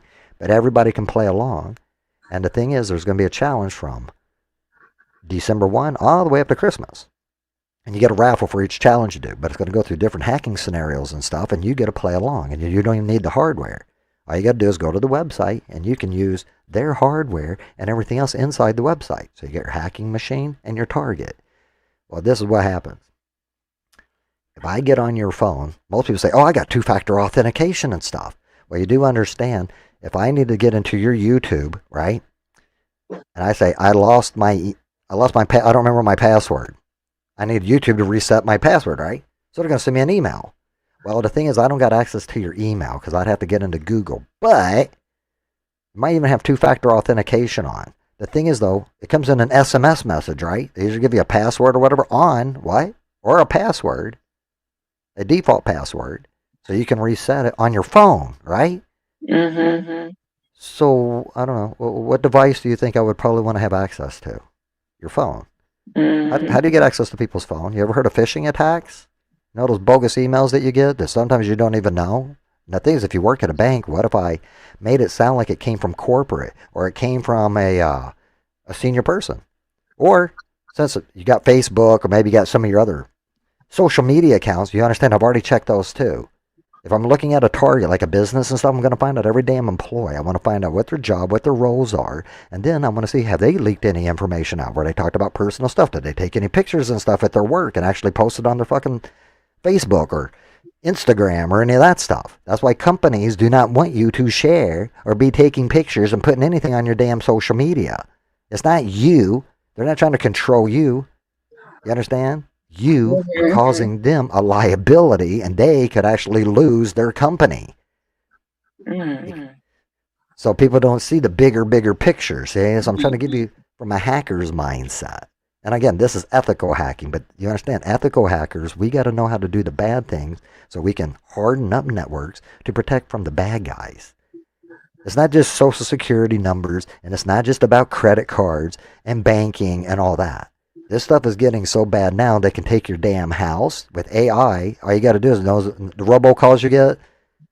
Everybody, if y'all haven't heard this and stuff too, if they ask you a question, do not say yes. Right as of now, all they need is around 3 to 5 seconds of your voice. I can use AI to generate to make you say whatever the fuck I need you to say. Then I can call up, what are you going to do? Your internet service provider, maybe your bank. And I'm going to go through questions. It's going to sound like you. Ma'am, you're on a recorded line. Yeah, right? Hi, can I help you? This is whatever, I don't know, Chase Manhattan Bank. You're on a recorded line. And then you're going to go through and you're going to say different things, right? Well, you understand your security question? Oh, the website too. Sorry, I got ahead of myself. See, when I do my classes, I always got like a layout, a formula that I kind of follow. Right, you follow that. Yeah, because with this, I'm going off the top of my head, but I got so much information. I know some people are like, holy Jesus, dude, like it's too much. The website I want you all to go to, though, is called Have I Been Pooned? Pwned. And actually, you know what? Let me do this since we're already here, and I'll show you. I'm going to use an old email address that I got. If people don't mind, so like I said, you never know what you're going to get on a mentor stream. You never know. Again, my community was never karaoke. It actually started out as a tech thing. It was for my students. The only reason I'm doing stuff now is because, okay, let's pull this up. Is because the Filipinos grew my channel within a year, and that's how I got up to 1,000 subscribers. I started out with 30.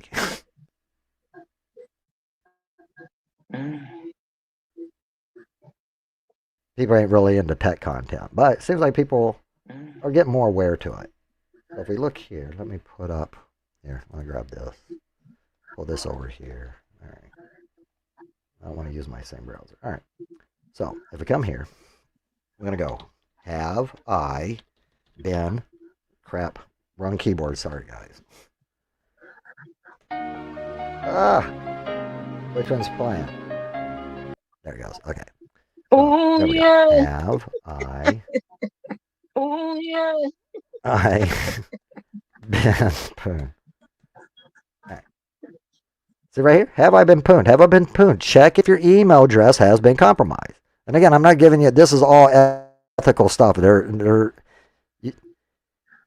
the thing too, if y'all want, but you go to the website, again, you can use a VPN, you could use whatever and stuff if you want to protect yourself. I'll show you guys how to do that. You can also look at the paid source. If y'all know, if you right click on a computer, you can see how the code's written on, how that web page is actually set up. If you know how to read code, it's HTML, CSS.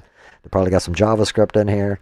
Again, I'm not trying to flex, I'm just trying to tell you common sense. But this is basic 101. You're going to come to this website, and then you see this email address, you're just going to type in your simple email address. Because if you look here, it says, have I been pooned? Check if your email address is in a data breach. You might be surprised how many bits. See, look at here. There's been 927 pooned websites. See how many pooned accounts? How big is that number, guys? Let's see. That's 342,000. That's 293 million. That's 17 billion. Look at those.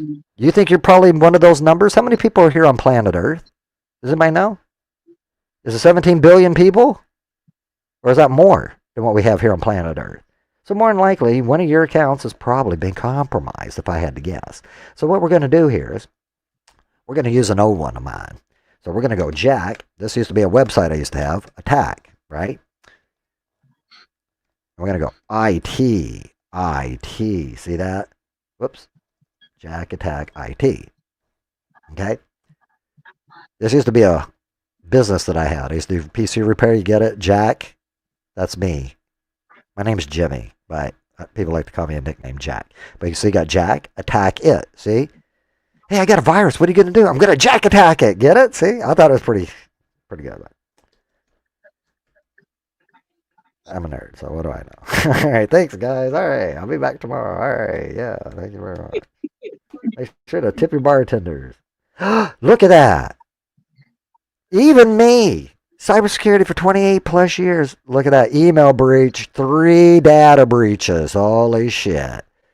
Well, you know what we can do here? Oh, no. Poon. This email address has been found in multiple data breaches. Review the details below to see where your data was exposed. Well, that's actually informative, wouldn't you think?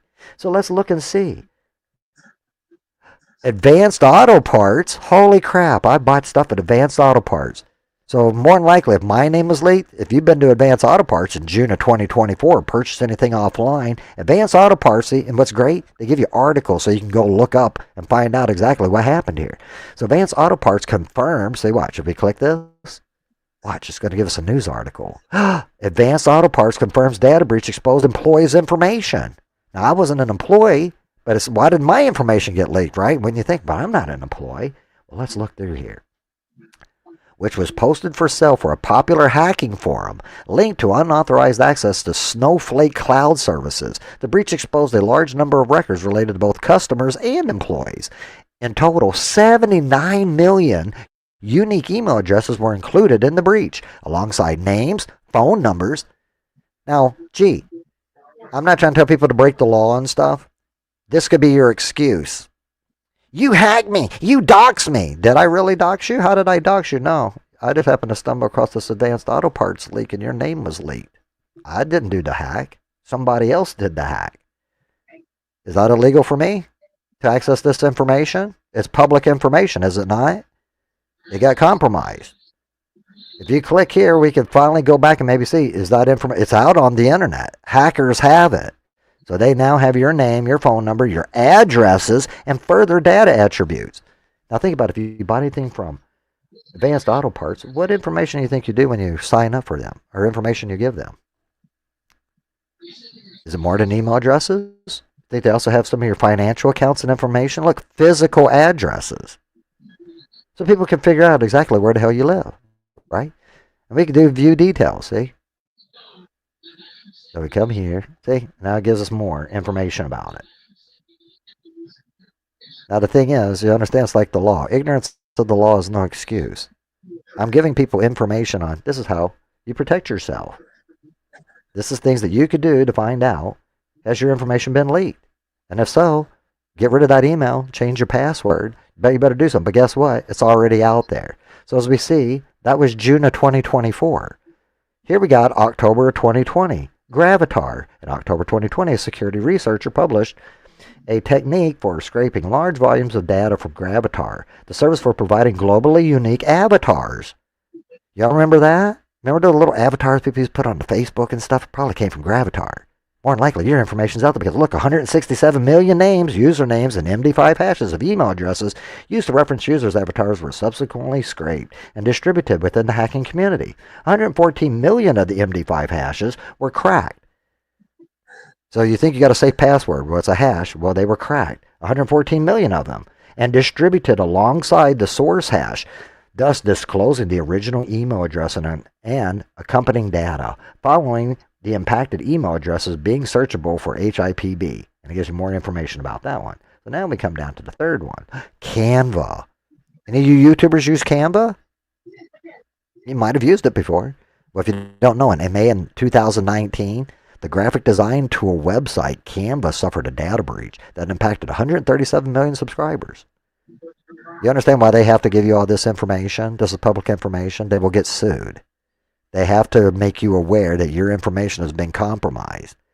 Now, the thing is, do you think all these companies, they do what they can to protect your information, but can you think of, name a company that you, here, this would be something else you might find interesting.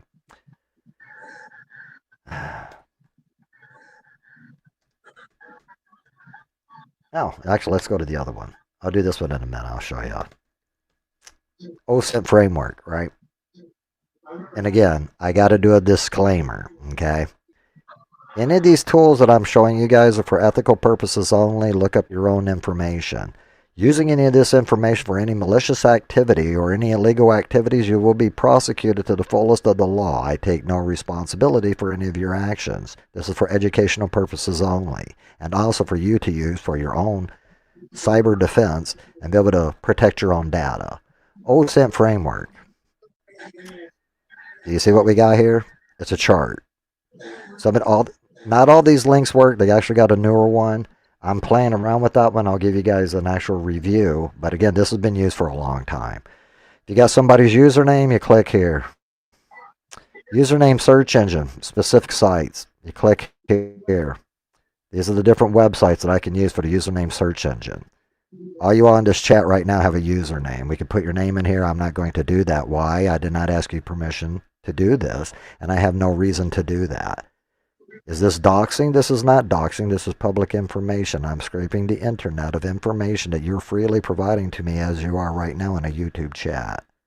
And you promote all the time on your social medias. I'm showing you this is how you can look up yourself. Again, you have to be safe on the internet is all I'm saying. These are the different websites. You can look up specific sites right here. There's Amazon usernames, GitHub user. You can use Tinder usernames. There's a Keybase. We click here, email addresses. This is why I tell people on your YouTubes and stuff, use a burner email account when you're going to throw away that is not personal or any way affiliated with you. I do understand, though, many people might have work addresses or you might be self-employed and you're using services like Google and all that. Why? Because they're free. You want to save money. This is why you pay for certain paid services. They actually offer you more protections. If you're on Yahoo, you're an idiot. If you have an old Yahoo account, I can tell you, you're go, have I been pooned first? Look up and see if you had any breaches. Look up the information. Second step, go over here to asome framework. Because as you see here, now again, some of these links still work, some don't. Now the thing is, this is a website you could do. I hack, and most people are saying, when I say hack, we're going to say pen test cybersecurity, Kali Linux. And I've been doing walkthroughs. That's what I was actually having a class earlier today in. I'm going to use virtual machines. Everything that we're using and stuff is vulnerable on purpose, but I'm showing you how do we hack into machines, how do we do OSINT, find information. You can find all this information on YouTube. I'm not the only person that knows this. Type in pen testing, OSINT, whatever, in a Google search. You're going to find all sorts of videos. So it's not like, oh my gosh, what he's talking about is illegal. No, I'm telling you, this is the ethical way and to look up your information. Don't look up your friend's information and all that unless you get consent or you're concerned about your friend and you want to share this information to better help secure other people, right? And educate each other so we can all be safer. That's called ethical. Now, if you want to be a malicious person and stuff, then good. If you choose to do that, then you choose to go to jail and you will go to federal prison. And cyber laws, the minimum is about 30 years. So if you like to go to federal prison and be raped for the rest of your freaking life, and you're probably going to die and somebody's going to break a freaking shank off in your neck, then go do it. Well, I won't be in there with no hardcore people. Guess what? There's gang members and stuff in these prisons and in jails. So you go to county jail. Well, guess what they're going to do? They're going to press up on you because they're going to know your papers before you even got in there. And then guess what's going to happen? They're going to press up on you, and they know you got skills. You're going to fucking give them names, and you're going to get them IDs. You understand? They're criminals. They're going to use you. So you keep your mouth shut. You don't tell anybody. That's what's up. I don't want to go to prison. I know I wouldn't survive. I'll do everything I can to survive, but again, anybody finds out stuff I know, no. And I'm definitely not helping no gangs. They kill people, you understand? It's not good. And people think this is a joke and stuff. Look, telephone numbers. And some of these things you've probably seen before. Oh, and since we got, I don't know how many males to females we got in here. Any females, instead of paying some of these websites, background checks, and again, that is cheaper. If you don't, this is doing all this manually. You can go into, and this is the thing I was going to show you guys the other day. This is called Who Is.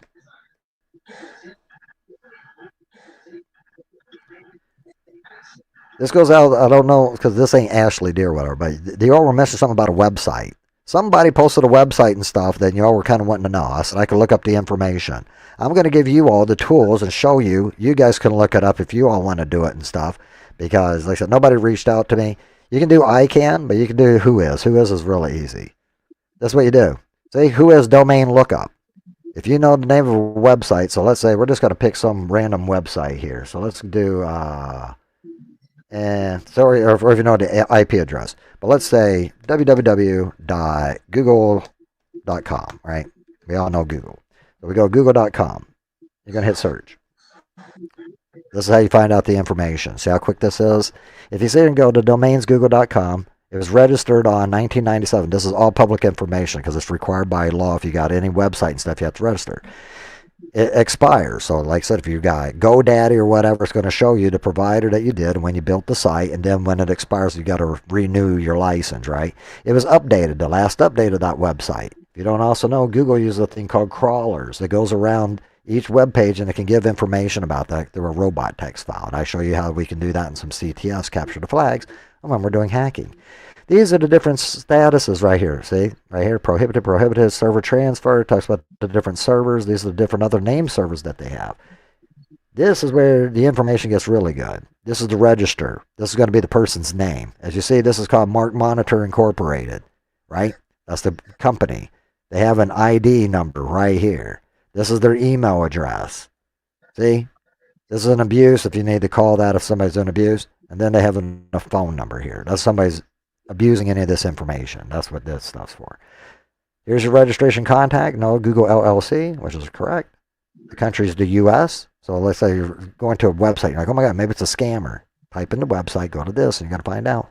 Are they even hosted in the United States? They say, oh, you're going to buy the product in the United States, but then you realize, no, it's over in like Nigeria or somewhere over in Ghana or, Pakistan or somewhere like that. If you would choose to do that and stuff, you're an idiot. They're going to get hold of your credit card information. That's the thing I try to show people too. On a website, like WordPress or whatever, I'm going to show you the back end. You guys, when you visit it, see the front end. I'll show you the back end and things we can secure, but I also want to show you how much information. Anybody that does YouTube and stuff, y'all use Google Analytics. You see all the information that it's gathering. Is that illegal? Telling me the browser that you use, the operating system you use, your phone. Tells you a lot of information about the user that you're doing, the age group, what country they're from. If you actually know how to use Google Analytics, you can use that also as a recon tool to go after a target. Yeah, it's not rocket science. A lot of stuff is there for you. But you can look this information up here. You can also look up the hosting providers and all that. There are some other tools and stuff, again, that people wanted to know. I go in. I don't always feel good sharing everything on YouTube. If people are more interested in a lot of these topics, you can definitely come to my Discord. I do my classes are free. And it's actually so you guys can get certifications, get education. The last thing I would like to show you here. This is something that you will learn later. But again, notice anybody, this is on clear web. This isn't on the dark web. This is, you can use Tor to get on the dark web. I just tell people there's no reason you need to be on the dark web. Everything's illegal. There's nothing legal there. People say, well, there is some things. No. I'm just going to tell you. If you don't need, unless you're trying to do something to not be monitored, you just need to stay off the internet. Don't even use the dark web. You're going to get hacked and it's going to be really bad for you. And that's where really bad people are. Okay, we got to think of Google Dorking, but we're going to go to exploit database. What's cool about exploit, and there's one more I could show you guys. I will show you this. I got this in my videos too. If you guys are ever watching, you can go back to my videos and look. This is exploit database. Notice this is current. As of 2025 of 1031, they're showing you these are exploits and different software, and you can look it up. Web apps, see? Multiple platforms. This is the author. If you click on this is called Flockwise. But let's say you want to look up something like, let's see, let's go WhatsApp. Let's see if they got anything for that. A lot of people like to use that, right?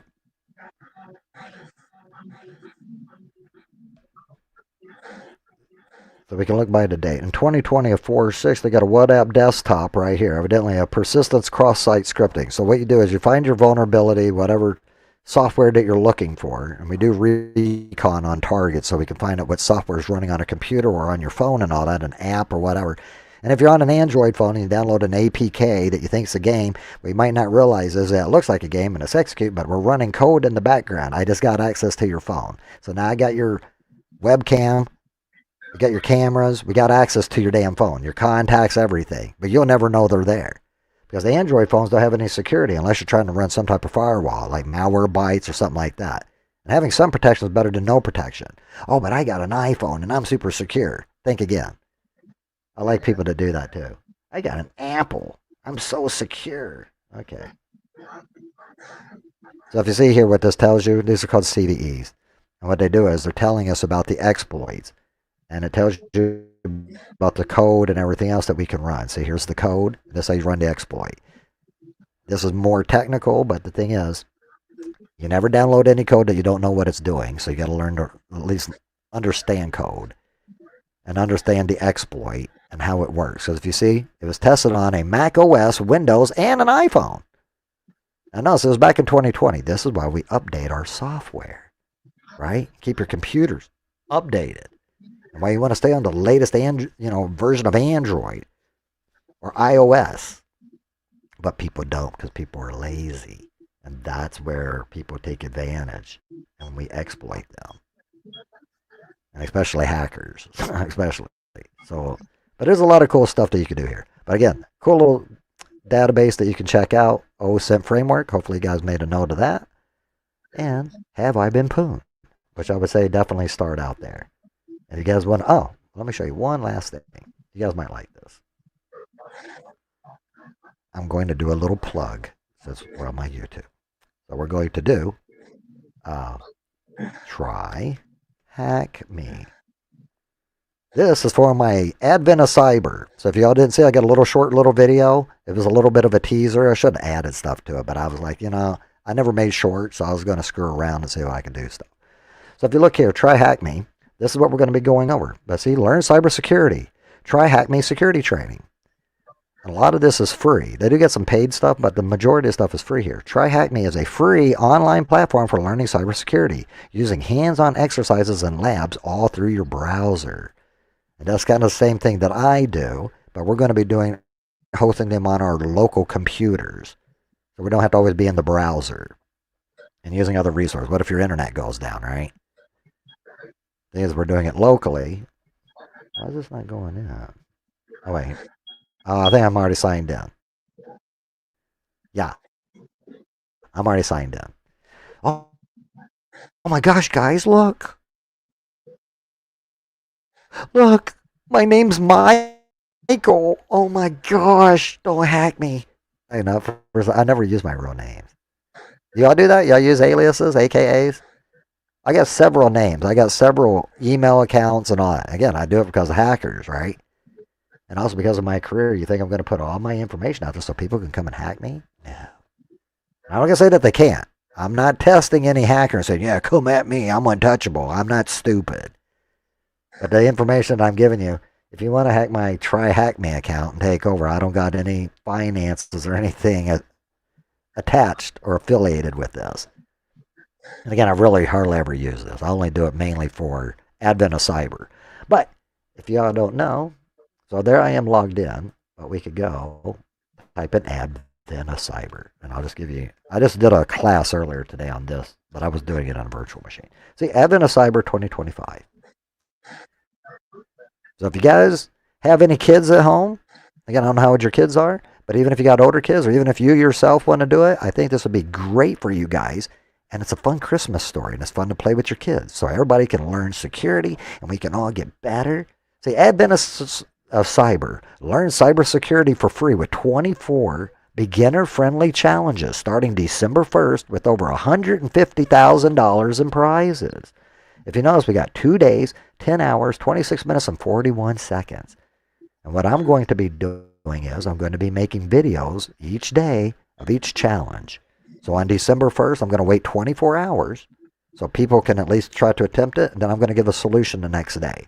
So that's what's going to be coming on my YouTube. So people don't see me quite often and stuff. It's not going to be a live stream. It's just going to be videos. But if you look here, see, join for free. Anyone can join. Advent of Cyber is your free beginner-friendly. Oh, come here. Scroll down. No, go back up. Sorry about that. Yeah. Advent of Cyber is your free beginner-friendly gateway into cybersecurity. Each day leading up to Christmas unlocks a brand new beginner-friendly challenge where you learn, investigate, and outsmart King Malhair's chaotic holiday schemes. Dive into free daily tasks, guided learning, and videos from your favorite creators, making cybersecurity fun, hands-on, and seriously festive. And with over $150,000 worth of prizes. Oops. $150,000 worth of prizes up for grabs. You have every reason to get involved in the fun. And look at this, guys. These aren't just like clown prizes. This is stuff people would use. Who would like an iPhone 17? 3 available. Right here. MacBooks. 5 available. Now you understand there's a lot of people that's going to be competing in this. The thing is, if you at least go through it and complete each challenge, it's like a raffle ticket. You're going to be put into the raffle. And they give you some more rules and stuff. I went over this. But you guys can come to this website and read about it. But look, completing the daily task gives you a chance to win big. The more tasks you conquer and the more questions you answer, the higher your odds of winning. Once the competition wraps up, all participants will be entered into the prize draw, and winners will be randomly selected and contacted. So if you guys are familiar with like DEF CON and all that, they're affiliated with this too. This is all legit. You will get the money. This ain't no scam. I'm not trying to sell you guys anything. This is all free. The information I'm giving you today and all the stuff about hacking, free. The stuff I give you on my Discord and all that, free. I'm giving you all my education and my labs and things that I studied for free. I'm building stuff for you for free. It's like Willy Wonka and to me the golden ticket. You know what I've learned though? People don't want to learn. They don't care. And I understand people are busy, they got lives and stuff, and I'm like, yeah, that's understandable. But you know what I don't like? My life sucks. I'm not making any good money. People don't realize right now and stuff, cybersecurity is one of the most hottest jobs right now, especially with AI. AI, definitely. Engineers, developers. Going through these programs, if you don't know, you can sign up with Try Hack Me, and then there's also Hack the Box. They have learning paths, and also, guess what? They got careers. That means there's employers on there, right? They're looking and scouting for people you could get hired. Here's the thing, if you want to get into network, right? This networking, CCNA, Cisco Certified Network Administrator. It's about a $300 certification, 2 exams. Guess what you're going to make though? Your $300 investment, I say you take about 90 days. If you need a little bit longer, you can extend out, but I always say minimum of 90 days. Study for the certification. I actually can show you the labs and step you through. I can't tell you exactly what's on the test, but I can give you enough information. You're going to be making around $65,000 to $75,000 a year. Now again, is it guaranteed? I can't guarantee anything. I can tell you, just because you get a certification, same thing like a degree. That's just to get you past HR. You understand? Nobody gives a shit about your piece of paper. Especially people that's been doing this for a career. So at the end of the day, what else do you need to do? You need to learn other skills. So not only do you get a certification, double up on a second skill. Because you understand, multiple people might have that certification, you're competing against them. It's a very competitive world out here. So that's why I try to tell the younger people, I don't know, we don't get gold stars in the real life. You do get Fs.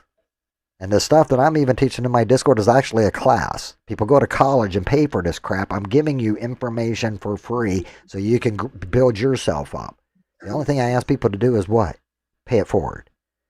Share what you learn. Sharing is caring. I don't care about people sharing my videos, sharing my information. I want everybody to come up.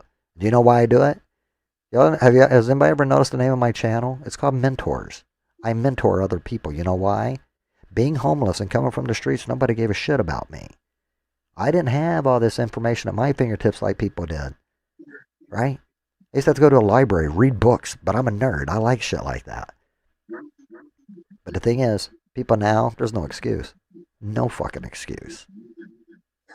And if somebody like me can come from the bottom, and I'm not trying to say, hey, I got all this money and I'm rich and I'm living in a man. No, you guys might actually be surprised. I'm here actually living with my mom. She's 87, well, almost, 87 years old. Help take care of her. And after my separation and stuff, I don't know about you guys, the economy is still freaking pretty bad. Have you ever tried to go buy a new house right now? Here's a shocker. I don't know if y'all have, anybody wants to move to Florida? If you want to move to Florida in my area, you know how much the average one-bedroom apartment's running here in Florida? $2,000, $1,800 to $2,000, starting out. Studio apartment. Now again, I don't live in New York, and people, that ain't that much. What do you think the average salary down here in Florida is? Especially in my area. And most people know the average American salary, if you're making over $50,000, $60,000 a year, you're considered rich. So when people talk about, oh yeah, the rich people need to pay, you're going to be the ones fucking paying. When the taxes go up, it's going to be you. The average American in the United States makes around $55,000 to $60,000 a year. If you're making 30 or 40, you're fucking poor. The poverty level in the United States right now, anybody making under $40,000 a year, you're fucking poverty. And I'm not putting anybody down. Fuck. You know how long I stay here? I was only making like $25,000, $26,000 fucking dollars a year, and I'm trying to take care of my family, working 2, 3 freaking jobs. So nobody's gonna tell me, hey, you don't know. You're a white guy, but shut the fuck up. I hate when people do that shit. At the end of the day, I'm trying to tell people, there's so much information out on the internet. You just got to know where to look. And people can give it to you. The thing is, though, nothing comes for free. You have to put in the work. And the thing is, like I try to tell the younger people that are coming up, don't be that person that thinks nobody deserves shit in life. Hopefully people are realizing that. Nobody owes you nothing. So at the end of the day, you work hard, you can play hard, you can have fun. And don't get distracted about all the other shit you see on YouTube or all this other stuff. You stay focused on your goal. If you want to succeed in life, there's two types of people in the world, winners and losers. There's no in between. The thing is, it's a choose your own adventure book, right? You guys got to choose your own adventure. What do you want to become? Fuck the haters.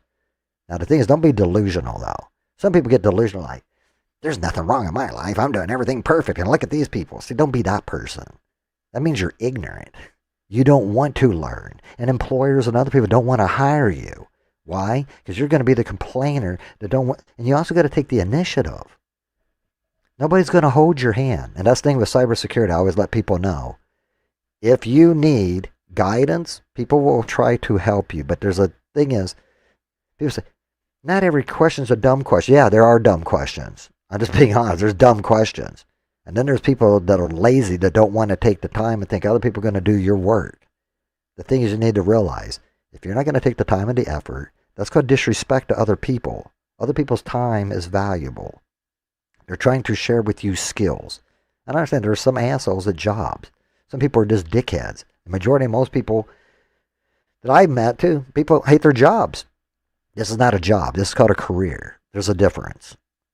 This is actually for younger people. I'm not trying to talk to older people. I'm not trying to talk down to anybody or anything else, so please don't take it that way.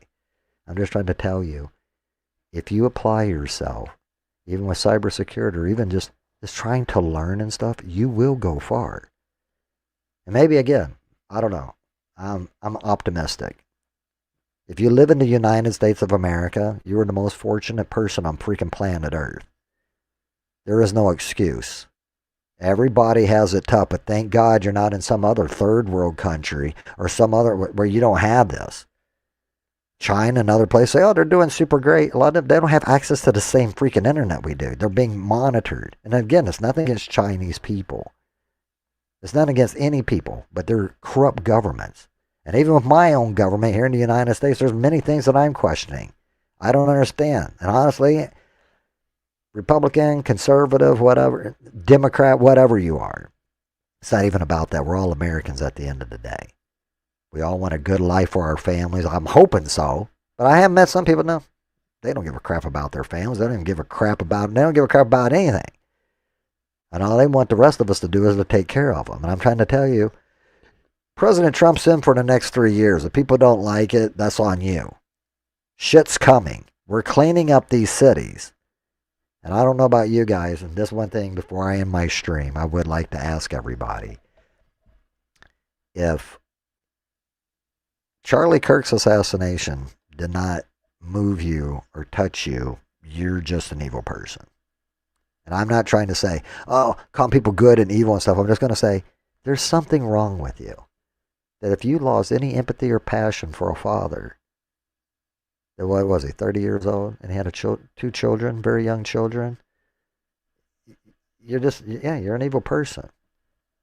I don't want you around me, and I don't think most people want you around them. You shouldn't have any children. You shouldn't be around them, because love and passion and stuff, I'm not going to say you got to sing Kumbaya and love everybody, but if you're to that point, you really got some issues, and I pray to God you get some help.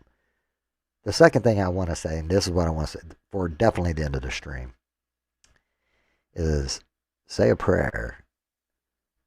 Me being in the military, yesterday's event, well, actually the day before, when some crazy person from another freaking country who wasn't even supposed to be here came here from Afghanistan. And, you know, I have my views. We should have never been there. The whole Iraq thing, the 20-year war is just an embarrassment for our country. But at the end of the day, one man has caused an issue for a lot of other people. My thing is, as an American citizen, we deserve to know who the fuck's in our country. And if you did come here illegally and stuff, and you don't have papers and stuff, yeah, you need to be deported out of our country. But what this person did for all the Afghan people, and again, I'm not saying Afghani people are bad. I don't know who the hell was on those planes that they brought back, but I know one person that was on that plane that came from Afghanistan killed two innocent, well, injured, as far as I know. And again, haven't been updated. There was a 20-year-old service member I feel bad because I can't remember what her name was. I don't want to disrespect or whatever, but a 20-year-old lost her life because some idiot grabbed a pistol and ended up shooting her. And she fought for her life and she's brave, but what was she doing? Because she was in a uniform. She was doing her job. And now her family, like, I'm pissed. I'm really fucking pissed. And now we got another service member who's fighting for his life. You understand? They got families. Even if they weren't young, some people have families. These people are just doing their jobs. And other Americans don't like it. But what I'd like to ask people, though, is before you go to sleep tonight or whatever you're doing, if you're during the day, just say a little prayer. I don't even know if maybe you don't believe in God. Maybe you're an atheist. Maybe you're an agnostic. Maybe you don't. Maybe you're Muslim. I don't know. I'm not attacking people of any of your faith. I may not agree with it and stuff. But this is not okay.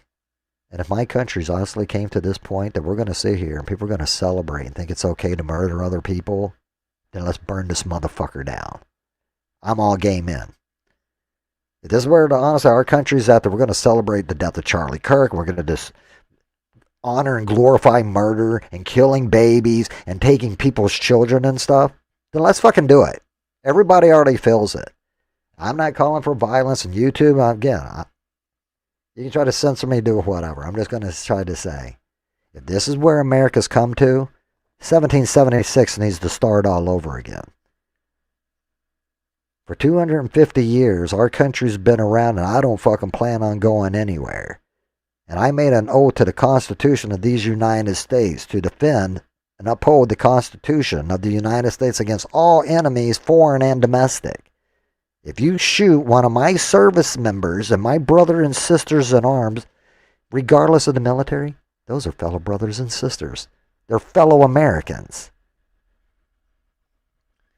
So at the end of the day, I don't care what country you are from. But the thing is, maybe in your country, you bitch say, oh, we don't have freedom of speech. In America, we have free speech. And I'm going to sit here and take advantage of every moment I've got with my free speech. As a Christian, people might say, the way you talk is not a Christian. Like I told you before. I have a personal relationship with Jesus Christ, and he knows my heart. And I'm not like Tupac, only God can judge me. No, I will be judged. The thing is, he knows my heart and does with whatever. But again, I'm not here to impress anybody. I'm not here to do whatever. I'm just giving you, this is who I am. I do cybersecurity. I'm a nerd. I like to read. I love music. This is anything about it. People like me. I really don't fucking care. It ain't going to make any difference to me. If you see me on YouTube and you like to do whatever, that's fine. But the thing is, I always got to tell people too, I like to say things about friends, but me personally, I don't have friends. I have acquaintances. When I say friends, it's a very, very small circle. Y'all ever seen that movie? What was the name of that movie? The Family. Remember, he makes the boy go through the, what's his name? I don't even like him anymore. I like his movies were funny, but he's so political. He's got stupid and stuff. De Niro, right? Robert De Niro. So if you see here and you look at that movie, remember he went under the lie detector test and all that. Remember? The Fockers, meet the Fockers. That was it. That's kind of like me, right? I'm not all militant and stuff like that. And again, I don't want people to get, we all get, what was the old saying? Go along to get along or whatever and stuff. I hate fucking fake people. Y'all remember the TLC song? The Case of the Fake People. We used to call them posers back in, Gen X days. But at the end of the day, yeah, don't be a poser. And just be genuine and be yourself. Don't get caught up in other people's drama and all that. And in some ways, I can say, yeah, maybe I have. But some of this YouTube stuff and all that, and it does get to you and stuff. But my thing is, I don't have any beef with anybody, right? The thing is, though, when people talk nonsense or you do whatever, I'm going to be very vocal about it. And I do have a YouTube platform I could do it. And the thing is, I don't care if I had 1,000, 30,000, 1 million, or whatever. I don't need other people to say or do anything for me. I will do it myself.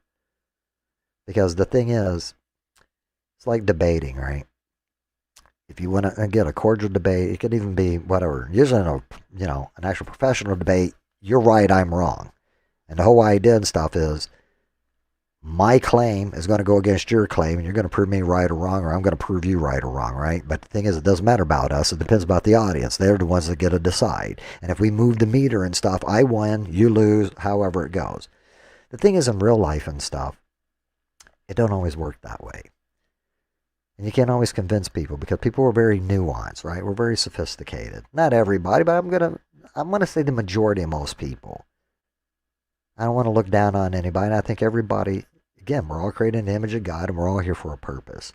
The thing I always try to ask people and stuff is, even if we agree to disagree and stuff, we're still human beings at the end of the day, right? I don't want violence. I would never call for violence on anybody. But sometimes people do gotta, know your fucking role. Don't talk about fucking subjects you don't know what the fuck you're talking about. Some things I'll sit here and talk about, but guess what? I'm not a fucking expert in everything. I'll tell you, hey, I know a little bit about this, but we can, like I said, we can all learn and grow from one another. And again, maybe I am living in this utopia to where I do wish people could get along, but I'm not stupid.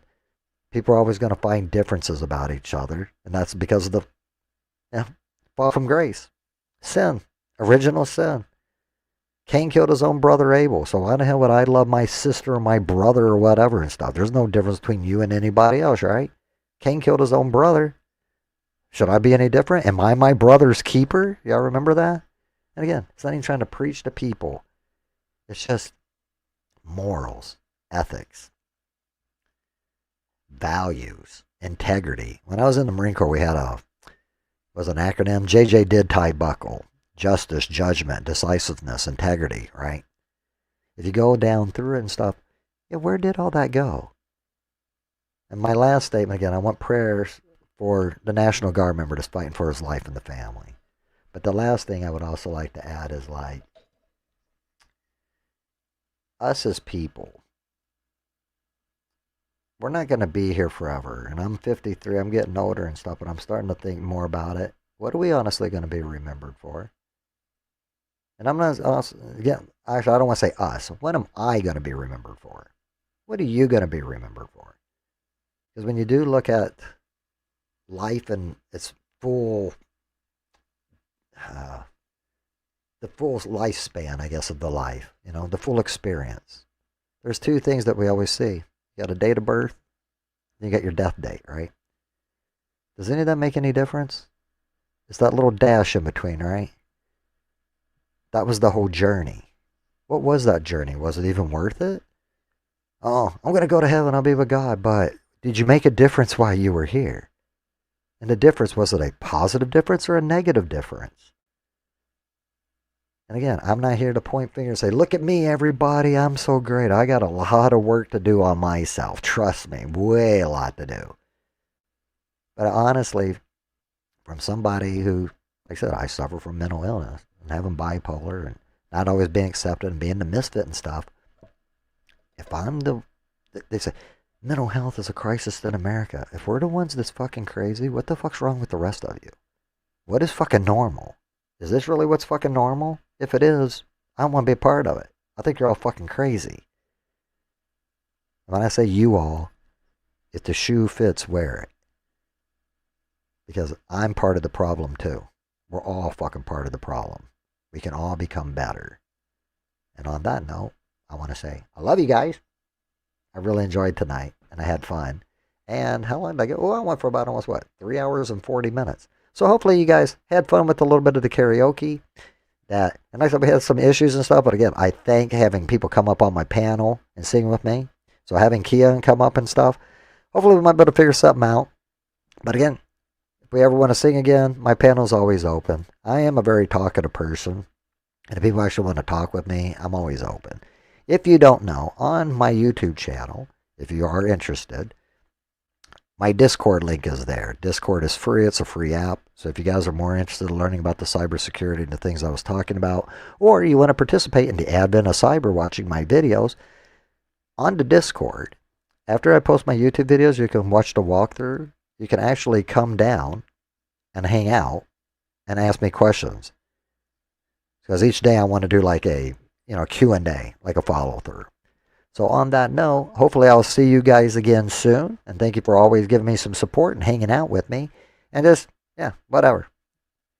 Having some fun, sing some music, do some hacking, do whatever. So hopefully you guys stay safe and enjoy the rest of your weekend. And I guess, what was the old movie thing? 2 and 2? I guess I'll see you guys in 2 and 2.